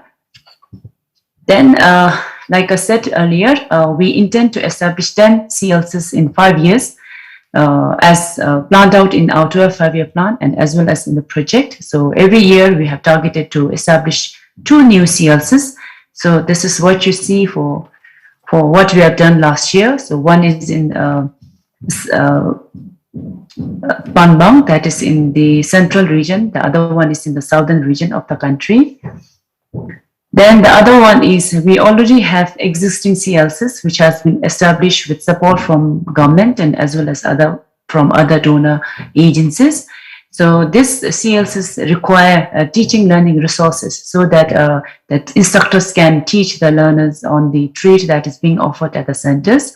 So for that, we have furnishing the existing CLCs where we provide them with furniture, tailoring equipment, baking equipment, and also digital devices like computer, laptop, printers, and TV monitor. Then third important activity that we have completed is to review and provision of basic literacy course curriculum. Like I said earlier, for a learner to graduate from non-formal education, they'll have to undergo 2 courses. First is the basic literacy course, and second is this post-literacy course. So last year we have reviewed the curriculum and we have provided the textbooks to all the learners. And then the other one is capacity building of the instructors and the learners. Like I said, tailoring is one main course offered at the centers, and the instructors are already well aware on the basics of tailoring. So they expressed their need to undergo a course on advanced tailoring. So advanced tailoring was provided to all the CLCs last year, where they learned to stitch the national dress of men and also jacket. Then the new trade that was introduced with support from Korean National Commission for UNESCO is baking. So the instructors and learners of the centers have been trained, have undergone 2 weeks training on baking. So now they are back in their centers and they are teaching the remaining learners who could not attend the training of trainers, and also continuing with the new learners. Another trade that we introduced is weaving, where the instructors and learners learned about weaving in our traditional handloom as well as the modern handloom. To specifically talk about the achievement after implementing the Bridge Bhutan project since 2020, we have been able to complete the project activities despite the pandemic. COVID-19 pandemic affected all of us around the world, and likewise it also affected the implementation of our project, yet we were able to complete that. So we consider that as a big achievement. And like I said earlier, we have been able to diversify the vocational trade in the community learning centers with the introduction of baking and weaving. And we have been able to build the capacity of the instructors and learners. And despite the pandemic, we received continued support from KNC office in implementing the project. And we have been also able to increase partnership and collaboration within ministry, outside ministry. And to share some of the experiences in implemented project, we have been able to get the opportunity to collaborate and network, also understand how important non-formal education program is, especially to those people who missed their formal schooling, and also significance of contributing to enhancing elder literacy and to continue lifelong learning through skills development. Some of the challenges that we face, especially in implementing this project, is like I said earlier, the pandemic affected in the implementation, and then particularly because there's a difference in the financial years between our country and the donor, so sometimes that becomes not a major challenge. And then of course there's because of the pandemic, the government is trying to divert all funds towards the to overcome the challenges of pandemic. So there has been the policy change which affected in the implementation, especially in terms of budget utilization. Then if we specifically talk about the impact of COVID-19 for our non-formal education programs, especially our learners, there has been disengaged from daily contact learning. I mean, the learners could not go to the centers to learn. And then because there was no face-to-face contact, and because of the pandemic, everybody had to move on to online learning, and that could not happen because there was this digital gap. Every learner did not possess the digital devices, nor had the capacity to even the instructor the capacity to move on to or switch to online learning. And because of that, the learners and instructors were not able to cope learning through the social media platform, though some of the instructors tried to teach through the social media platform. And then there was this disruption in the completion of courses, and then dropout of learners. Because the learners could not go to the centers, when we resumed after the lockdown, the learners dropped out. So these were some of the challenges that we faced, especially in the times of the pandemic. And to conclude my presentation, I think I must have spoken very fast. We would like to extend sincere appreciation and gratitude from the Kingdom of Bhutan to Korea National Commission for UNESCO, and especially to the people and government of Republic of Korea for the support extended to enhance adult literacy and to promote lifelong learning through various skills development. Thank you. Well, thank you so much for your very wonderful presentations to describe the outcomes and the achievements and challenges. Any specific points need to be made for the purpose of the future in the non-formal educations in Bhutan. 제가 부탄 발표를 들으면서 느낀 게 있습니다. So there's one thing that I learned as I was listening to your presentation. Adult literacy is a little shy of 67% in 2021, but your target for 2024 is about 70%. This might seem a little odd as a target for other countries, but I think this is a very important context that we have to understand to wrap our mind around non-formal education in Bhutan, because their population is about a little over 800,000, and I think non-formal education carries great significance in this country because it's a whole system that helps people share that culture and that language. And Bhutan, considering their geological circumstances and all, NFE can play a very important role in this country, in my opinion. And I think it was very encouraging that you're utilizing the Bridge program to facilitate such efforts. So thank you so much for explaining about these various projects implemented in Bhutan. And I think the issue was about that framework, that year, the fiscal year regarding the budget. I hope we could address that going forward. Thank you so much for waiting. So we are having the last presentation in the last session of the last day of the conference. The fourth speaker in the session is Research Fellow Jeong from Seoul National University Asia Center. The title of the presentation is Imbalances in Education, the Role of the Local Community. The research fellow actually has PhD in global cooperation and political science, and currently serving as a regional specialist in Asia Center, especially regarding the rural communities and the progressiveness of subjects. These are the areas of the research fellow's interest. Let's welcome the speaker with a big applause. Good afternoon.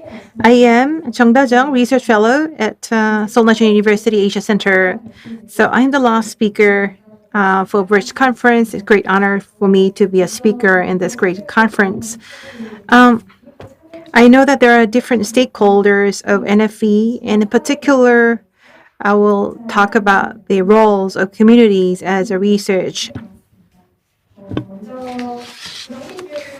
First of all, there has been re-emergence of NFE and diversity. I'll talk about that at the very beginning.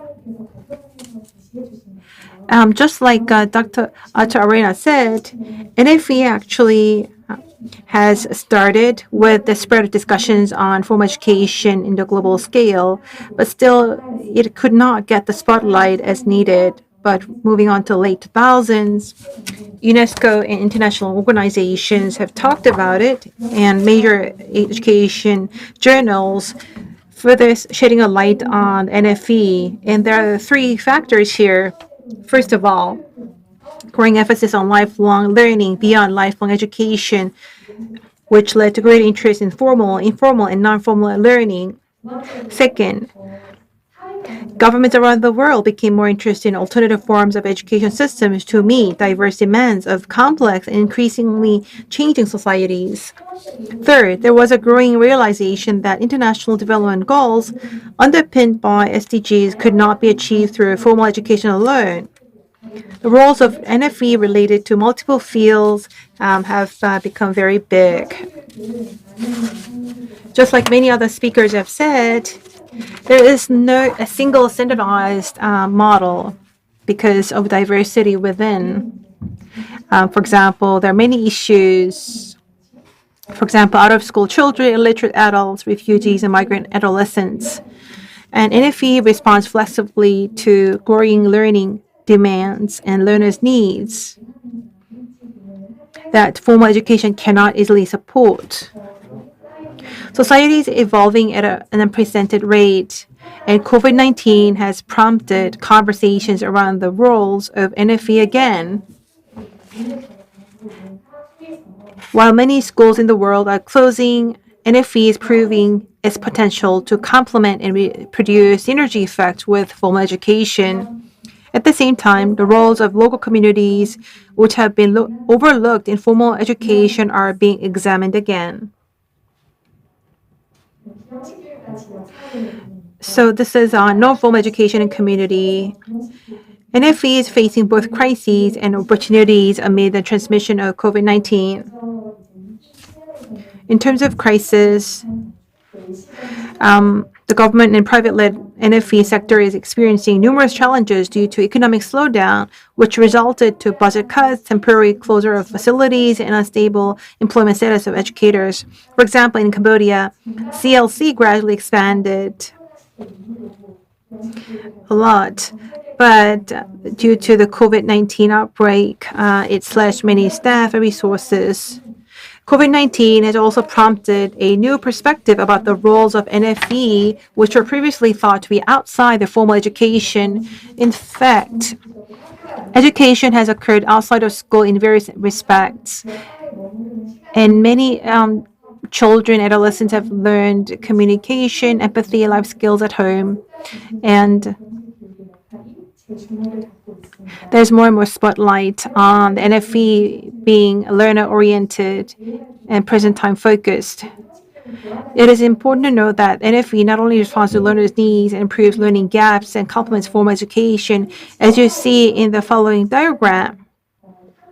Participation of a community network in education can bring together a social capital of the school, community, household, and non-formal institutions and enrich curricula and learning outcomes as a result.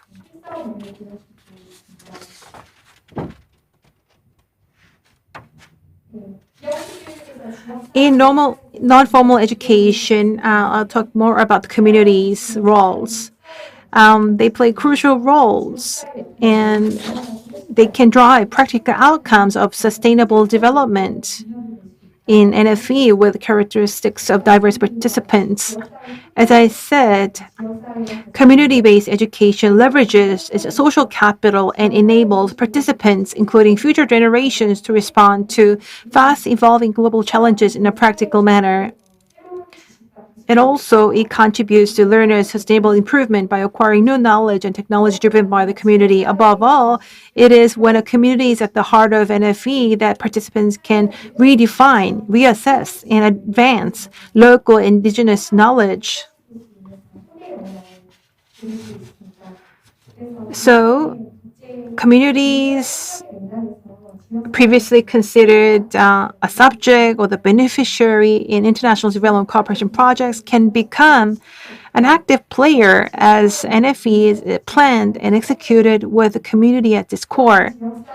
Community-based NFE can further empower an integrated approach towards social development as it intersects with various constituents of communities such as education, agriculture, health, culture, and environment.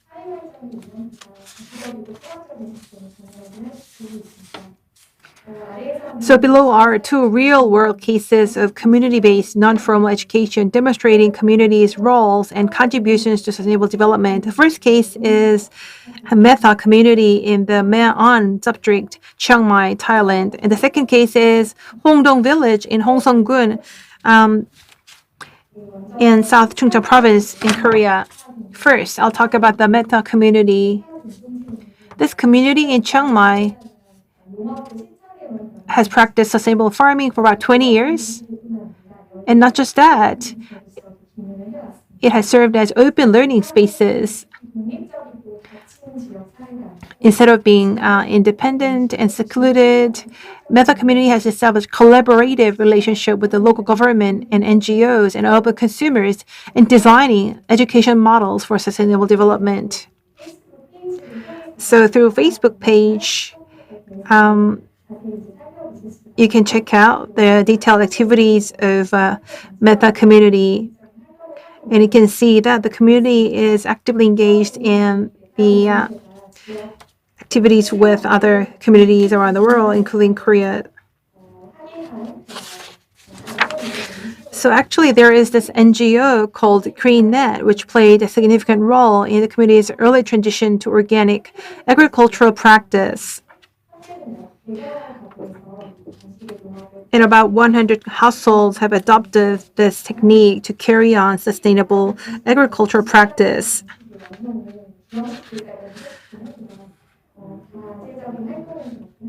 So it has also enabled shifting towards the growing of multiple organic crops. So this is called Meta Organic Cafe, you see on the screen. This actually serves as a space to start NFE. You can see that on the board, the youth can write down the things they want to learn, and community members can provide the teaching for them. And also in Meta community, it allows the passage and reproduction of community-based indigenous knowledge to next generations. And not just that, there's also a bottom-up approach in the field of accounting others we can be applied to farming. So there are interactive learning and teaching. It is something that is getting a lot of spotlight from civic organizations in Thailand. So in this district, there is annual support for youth camps to be implemented. And also many NGOs would promote and sell crops and produce from this district. So you can see that there has been the enabler of border crossings among generations, communities, NGOs, local governments, and schools. There's another case I'd like to bring to you, the Hongdong village. So this is known as the village education community. Actually, it was designed to resolve educational challenges and restore community values. And this is so-called village education community. And here, there is educational ecosystem that formal, informal, and non-formal education intersect and cooperate together and pursues community value and autonomy. So the schools there in the village are serving as the places of education for local community members, not just for students. When you think of a school, you would think that there might be independent society within as a microcosm of the world, but the Hongdong village is somewhat organically aligned with the village. So, for example, in Pulmo School began the interaction between school and the community, and the cooperative market actually spread out to the nearby regions. And the school parent academy operated by the school is open for parents of students as well as any community members. So you can see the partnership between school and the village, which was not forced overnight. It is a result of discussion and practice regarding new forms of education, agriculture, and autonomy.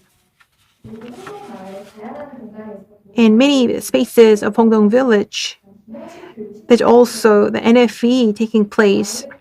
shaping a village education ecosystem. The village has, for example, communal village school providing programs for youth, a communal village school that is.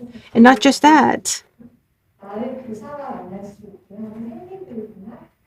there are some vocational programs and projects where local residents and students can encounter for learning. And they received the government and private sponsorships and donation. But in forming overall system, there was active engagement of local residents, which was the key to make it all possible. So I'd like to share with you some of the implications of these cases. Contribution to the community-based educational development. As society and its members' needs become diverse, formal, non-formal, and informal education presents increasing potentials to transcend their boundaries and benefit education and social development. So when communities play active roles, it can fully utilize resources of the community, and also it can enhance indigenous knowledge and insights rooted in its experiences.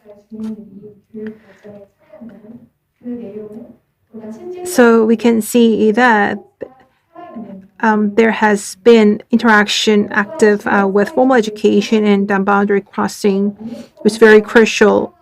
And it is something that is well aligned with a set of values of humanity, peace, mutual cultural aspect, and respect, ecological values, sustainability of UNESCO for community-based non-formal education to realize such a set of values. So inner motive of the community is very critical to make it happen. But not just that, there must be public-private partnership that should drive it further to further motivate the village. That is the end of my presentation. Thank you so much for listening. Thank you so much. Dr. Jung Dajang has focused on community-focused and driven NFE, within which the local residents are not just beneficiaries but active participants in the learning process as subjects. So she gave examples of Meta Community and Hongdong Village in South Chungcheong Province. So she told us about the good cases driven by the local residents and local communities for NFE. And also she talked about the implications of such programs, how these can be aligned with formal education and bring about synergetic effects. Once again, I'd like to thank her for the wonderful presentation. We ended up having 10 minutes left. I know that the other sessions were a bit rushed, but thankfully we have some time for about 2 questions, I think. So if any of you have questions, while you guys can think, I would like to pitch a question. So, Dr. David Atchoarena, can you hear me? Hello. Yes, I can hear you. Thank you so much. I'm so pleased for you to stay there still. Let me give you a very quick question. So you are the director of UIL, UNESCO Institute of Lifelong Learning. I'm so wondering if there is any change of lifelong learning policies in national levels after SDGs was being declared in 2015. Almost 6 years passed after the SDGs declaration. So I'm so curious, what kind of policy changes in lifelong learning, particularly in the field of non-formal education? Do you see any change in policies of lifelong learning in national levels? Yes, indeed. Thanks for this question. What we are actually seeing is that in a number of countries, there is a gradual change to actually take lifelong learning in its entirety. As I indicated in my presentation, in many countries, I mean, lifelong learning has been used to describe, in fact, non-formal education or adult education or vocational training. Now, what we are seeing in a number of countries are attempts to actually recognize lifelong learning as the organizing principle to link and articulate different types and levels of education. So that includes also having new policies to provide and promote inter-ministerial collaboration, because lifelong learning is not only about the Ministry of Education, it involves also other ministries like the Ministry of Health, as we saw during the COVID-19 crisis. So we are seeing gradually a movement towards such approaches, and UL is working with a number of countries. In fact, we just concluded last week a program with 5 countries in Asia and Africa to assist them to implement this integrated and holistic approach of lifelong learning through policy. So we are seeing some attempts to do that. It's reflected in legal frameworks. I know that also in Korea, I mean, there are discussions about the legal framework for education to better reflect this dimension. This is also happening in other countries. And I want also to stress that beyond or in addition to the national level, what is interesting are also the developments taking place at the local level. I think that the other speakers gave illustrations of this, and what we are actually seeing within the framework of the network of learning cities is really an increasing movement towards making, integrating and developing integrated lifelong learning policies at local level. So I think it's important to keep, this vision that changes not only takes place at the national level, but there are also very interesting and potentially powerful changes taking place at local level, in particular within learning cities. Well, thanks so much. Well, we need to witness any specific and tangible indicators and changes in the policies of lifelong learning, because it has focused on the significance of lifelong learning and for the role to play in the era of SDGs. Well, thank you so much for your answer. Miss Wangchuk-Pida, are you there? Hello, you hear me? Yes, yes. Yeah, I can hear you. All right. Well, I'm so pleased to have the chance to listen to your presentations. So after listening to your presentations, I have a very simple and quick questions.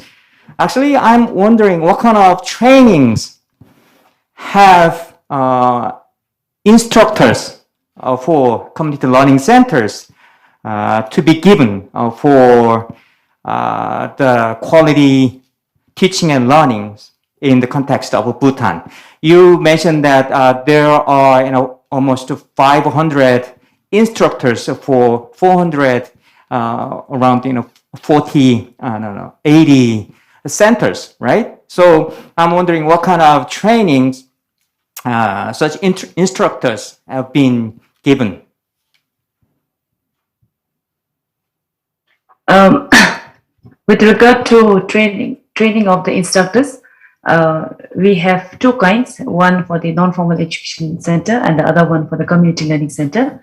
For non-formal education center, they are provided training on the pedagogy, andragogy, and they are also oriented on the curriculum.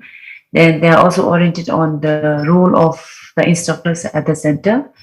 They are also oriented on the they have a major document called Operation Guidelines for Non-Formal Education Program, where it encompasses everything on non-formal education. They are also oriented on that.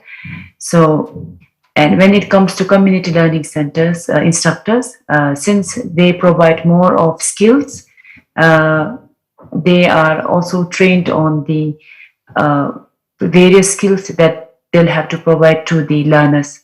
For instance, when the CLC instructors are recruited, they'll have to come up with NC2 certificate, where they would have already undergone tailoring training, and then after that the Ministry of Education provides them with additional training, like depending on the needs of the community learning centers. So for instance, like I said earlier, they are already trained on the basics of tailoring. So they want to, since they want to diversify the products in the centers, they'll have to again undergo certain training so that they learn to stitch other products, and then they can in turn teach to the learners. Likewise, depending on the need of the instructors, especially for community learning centers, they are trained on it. For the non-formal education centers, like I said, they are trained more on the curriculum, because they'll have to provide basic literacy, numeracy. Well, thank you so much. Thank you. I hope I was able to answer your question. Thank you so much. It was quite helpful to understand the situations. 다음은 한국 발표 두 분께. So I'd like to ask questions to the two Korean speakers. First of all, I have a question to Professor Jae-eun. Yes, there is a question from the floor. I have a question. In Korea, establishing lifelong education governance, there are some committees, and there's also, for example, municipal and regional lifelong education institutions. And there has been a lot of progress thanks to the establishment of all of the institutes. But thinking about the lifelong budget, still, we're going even backward, even compared to Kim Dae-jung administration. And much of the budget is used to actually run such organizations. So with all of these committees and institutions, right? I think a lot of the money is spent for their survival instead of the budget being spent for practical projects. So can we call it a great performance or achievement? Because, I mean, we have so many experts for lifelong education. Still, why is that the budget is just less than 1% of the budget spent for the annual primary education? Right. I mean, I cannot give you all the details. I know it's a very big question to answer at this point. But compared to the past, I mean, through many of the issue raising, there's been a lot of consensus. There should be more investment in lifelong education. So, I mean, there's no doubt about it. And given the population aging in Korea, lifelong education will require more and more investment, and it will be the norm in the future. Thinking about the committees and specialized institutions, by having these, I mean, the answer actually, is that these are not the great drivers for their development. However, these are the first steps for us to improve lifelong education, because without all of these entities, we probably will not have the stable setting actually to even start discussing on lifelong education is important. So by having all of these entities in place, and although lifelong education has not thrived as much as we expected, having such a system, having such entities in place is giving us a very good signal that these will serve as stepping stones for thriving lifelong education in the future. As we have more practical, in-depth discussions on the topic, hopefully these entities actually could operate as planned. Thank you. So I was going to ask a question to Dr. Jung Da-jung, but time's up. And there's somebody who raised his hand in the audience. So I'll give the chance to the person in the audience. And can we spend 3 or 4 minutes? Okay, right.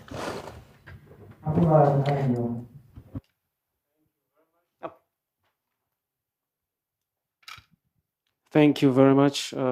My name is Valentino Kibaja from Tanzania, and I'm a student at Korea National University of Education.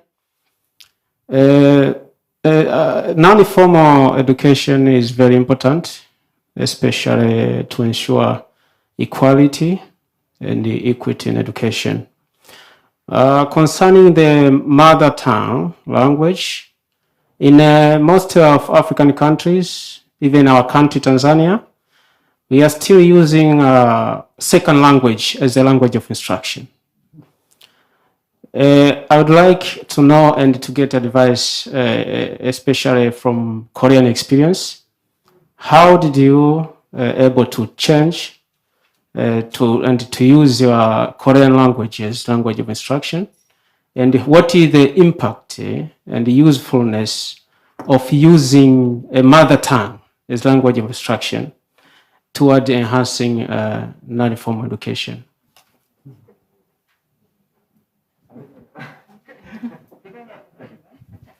예, thank you for your question. Thank you. 예, 감사합니다. 근데 Thank you. 사실은 Well, thinking about the Korean situation, I mean, we have the mother tongue of Korean as a medium of instruction. I mean, it has been there for long anyway. So maybe we don't have the exact same issue as you have in Tanzania. So Korean is one of the languages that can be easily learned by foreigners. And that is why in Korea, actually, having the fact that Korean is easy to learn contributed to raising literacy rate. In order to raise literacy rate, I think use of language actually is something that the nation and the government should think about more. Maybe we can have more discussion, and I'll give you more long answers later on because my major is to do with that linguistics. 시간인 것 같습니다. I think we would have to bring the fifth session to a close. So we talked about the role and the future of non-formal education from the perspective of lifelong education.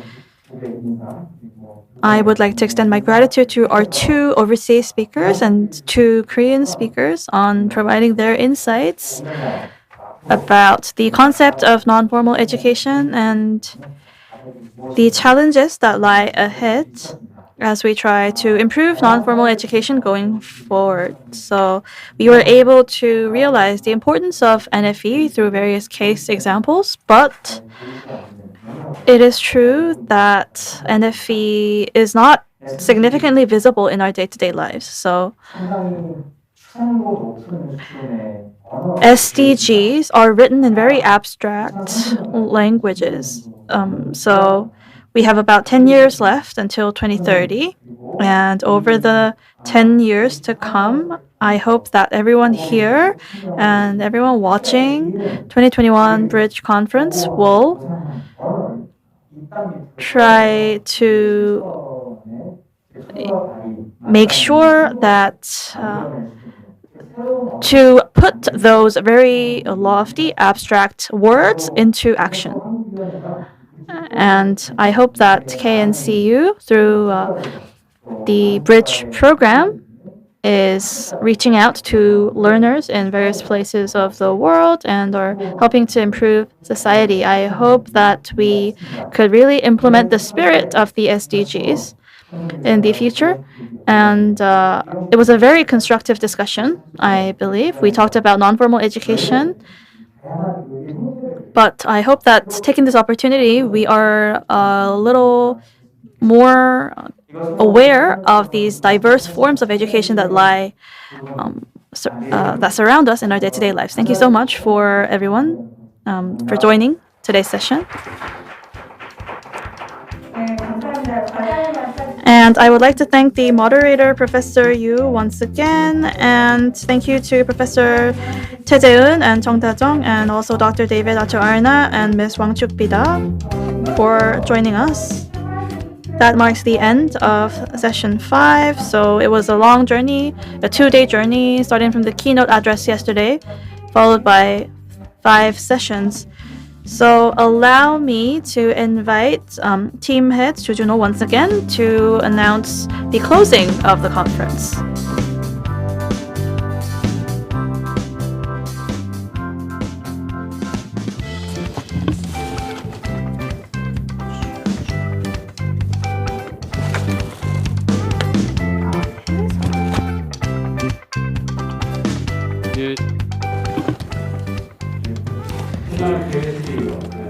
Thank you so much. I have come back again. I am Team Director Cho Jun-ho from Bridge Project Team at KNCU. Thank you so much for your participation in 2021 Bridge Conference. So we have finished all the sessions prepared. So it was not a long time. It might depend on how you actually have felt. And for me, I have received so many insights, such as precious time for me in this conference. And also, I wish that you have learned a lot through this conference. So we couldn't see all the speakers offline. It's a very big regret. However, we learned a lot of presentation insights from online and offline on lifelong education. It was such a precious time for us. Of course, formal education is critical, but because of social, traditional, and economic discrimination, there are a lot of roles for NFE to play for the marginalized in the world, whose access to education is limited. And we could reaffirm the responsibilities and roles of NFE more in this conference. Hopefully, this conference could have contributed to bearing fruit in the global village's efforts for facilitating inclusive and equitable high-quality education and facilitation of lifelong education. Last but not least, we'll listen to the closing remark of Secretary General of KNCU. I'm going to invite Secretary General Han Kyung-gu to the podium. Thank you so much.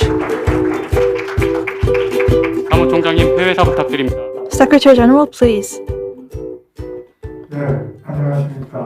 So, good afternoon, ladies and gentlemen. We are now about to close the two-day conference of 2021 Bridge Conference. I would like to thank our experts and those of you who joined us online over the past 2 days.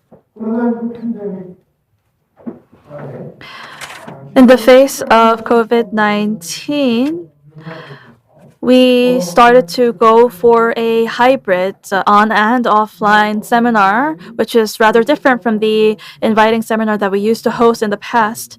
And we were able to bring together various national commissions from for UNESCO around the world, and also the Sejong Literary Prize awardees.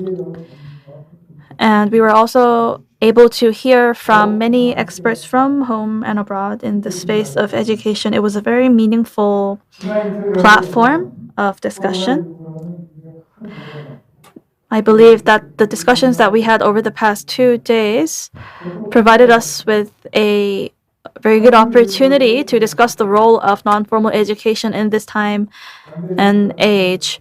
So the keynote speech delivered by Dr. Kang Dae-jung kicked the conference off, and we had 31 speakers share insights on the various challenges faced by non-formal education and the future direction that we have to head towards. So we talked about adult literary capabilities and various areas that non-formal education can play a part in. And every single challenge is very important, and it's a significant task that we have to achieve. And I think this went to show and chart the course for the future of UNESCO, the Bridge program, and for the international community as a whole. And I hope, taking this opportunity, we could take that very invaluable lessons learned from our esteemed speakers to contribute to the development and implementation of non-formal education at home and abroad. And I hope that this would bring us another step forward for the development of non-formal education worldwide. I think the 2021 Bridge Conference truly marked a milestone in the history of non-formal education. We are currently facing a global challenge of COVID-19, and communication and cooperation has to underlie international cooperation to fight against this daunting challenge. UNESCO and KNCU will continue to make sure that the quality of education is even more improved, and stakeholders from home and abroad could gather together more frequently in invaluable platforms like this. Once again, I would like to thank you once again, every single one of you, for bearing with us until the very end. And also, I would like to thank the Ministry of Education, the UNESCO headquarters, and every single member of our staff. So once again, thank you so much. And with that, I would like to officially bring 2021 Bridge Conference to an end. Thank you. Thank you so much, Secretary General, for your kind words until the very end of the conference. We have a very important announcement to be made by the Secretariat.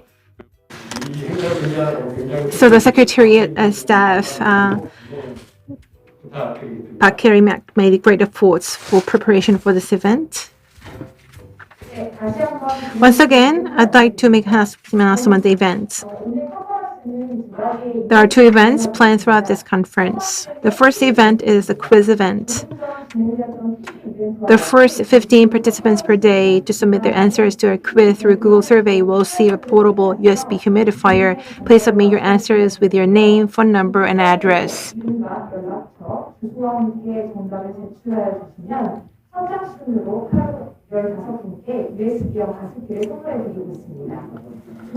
And there is the second event, two review events.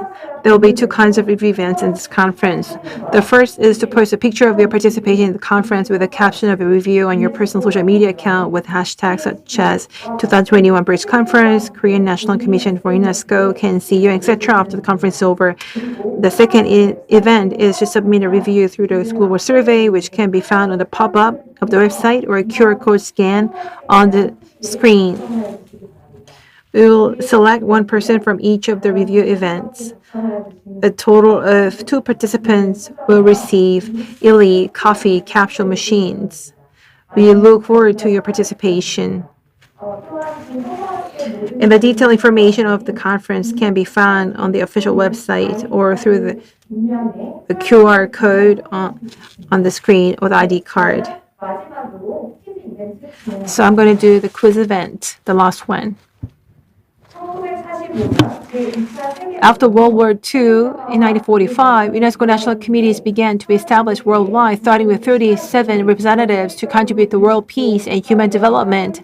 Then, when is the opening year of the UNESCO Korean Committee? If you know the answer, please submit your answer using the QR code on the screen. Write down your name and answer and phone number. The 7 people will get USB type humidifiers. Thank you. Thank you. With this, we conclude 2021 Bridge Conference. Thank you so much, all the speakers participating online and offline. Especially, I'd like to extend my gratitude I'd like to thank 568 participants offline and online. Despite the pandemic situation, this conference could be held online and offline, inviting so many participants online and offline. So the Bridge Conference was designed to make hopes in a bright future through education. With this, we conclude the 2021 Bridge Conference. Thank you.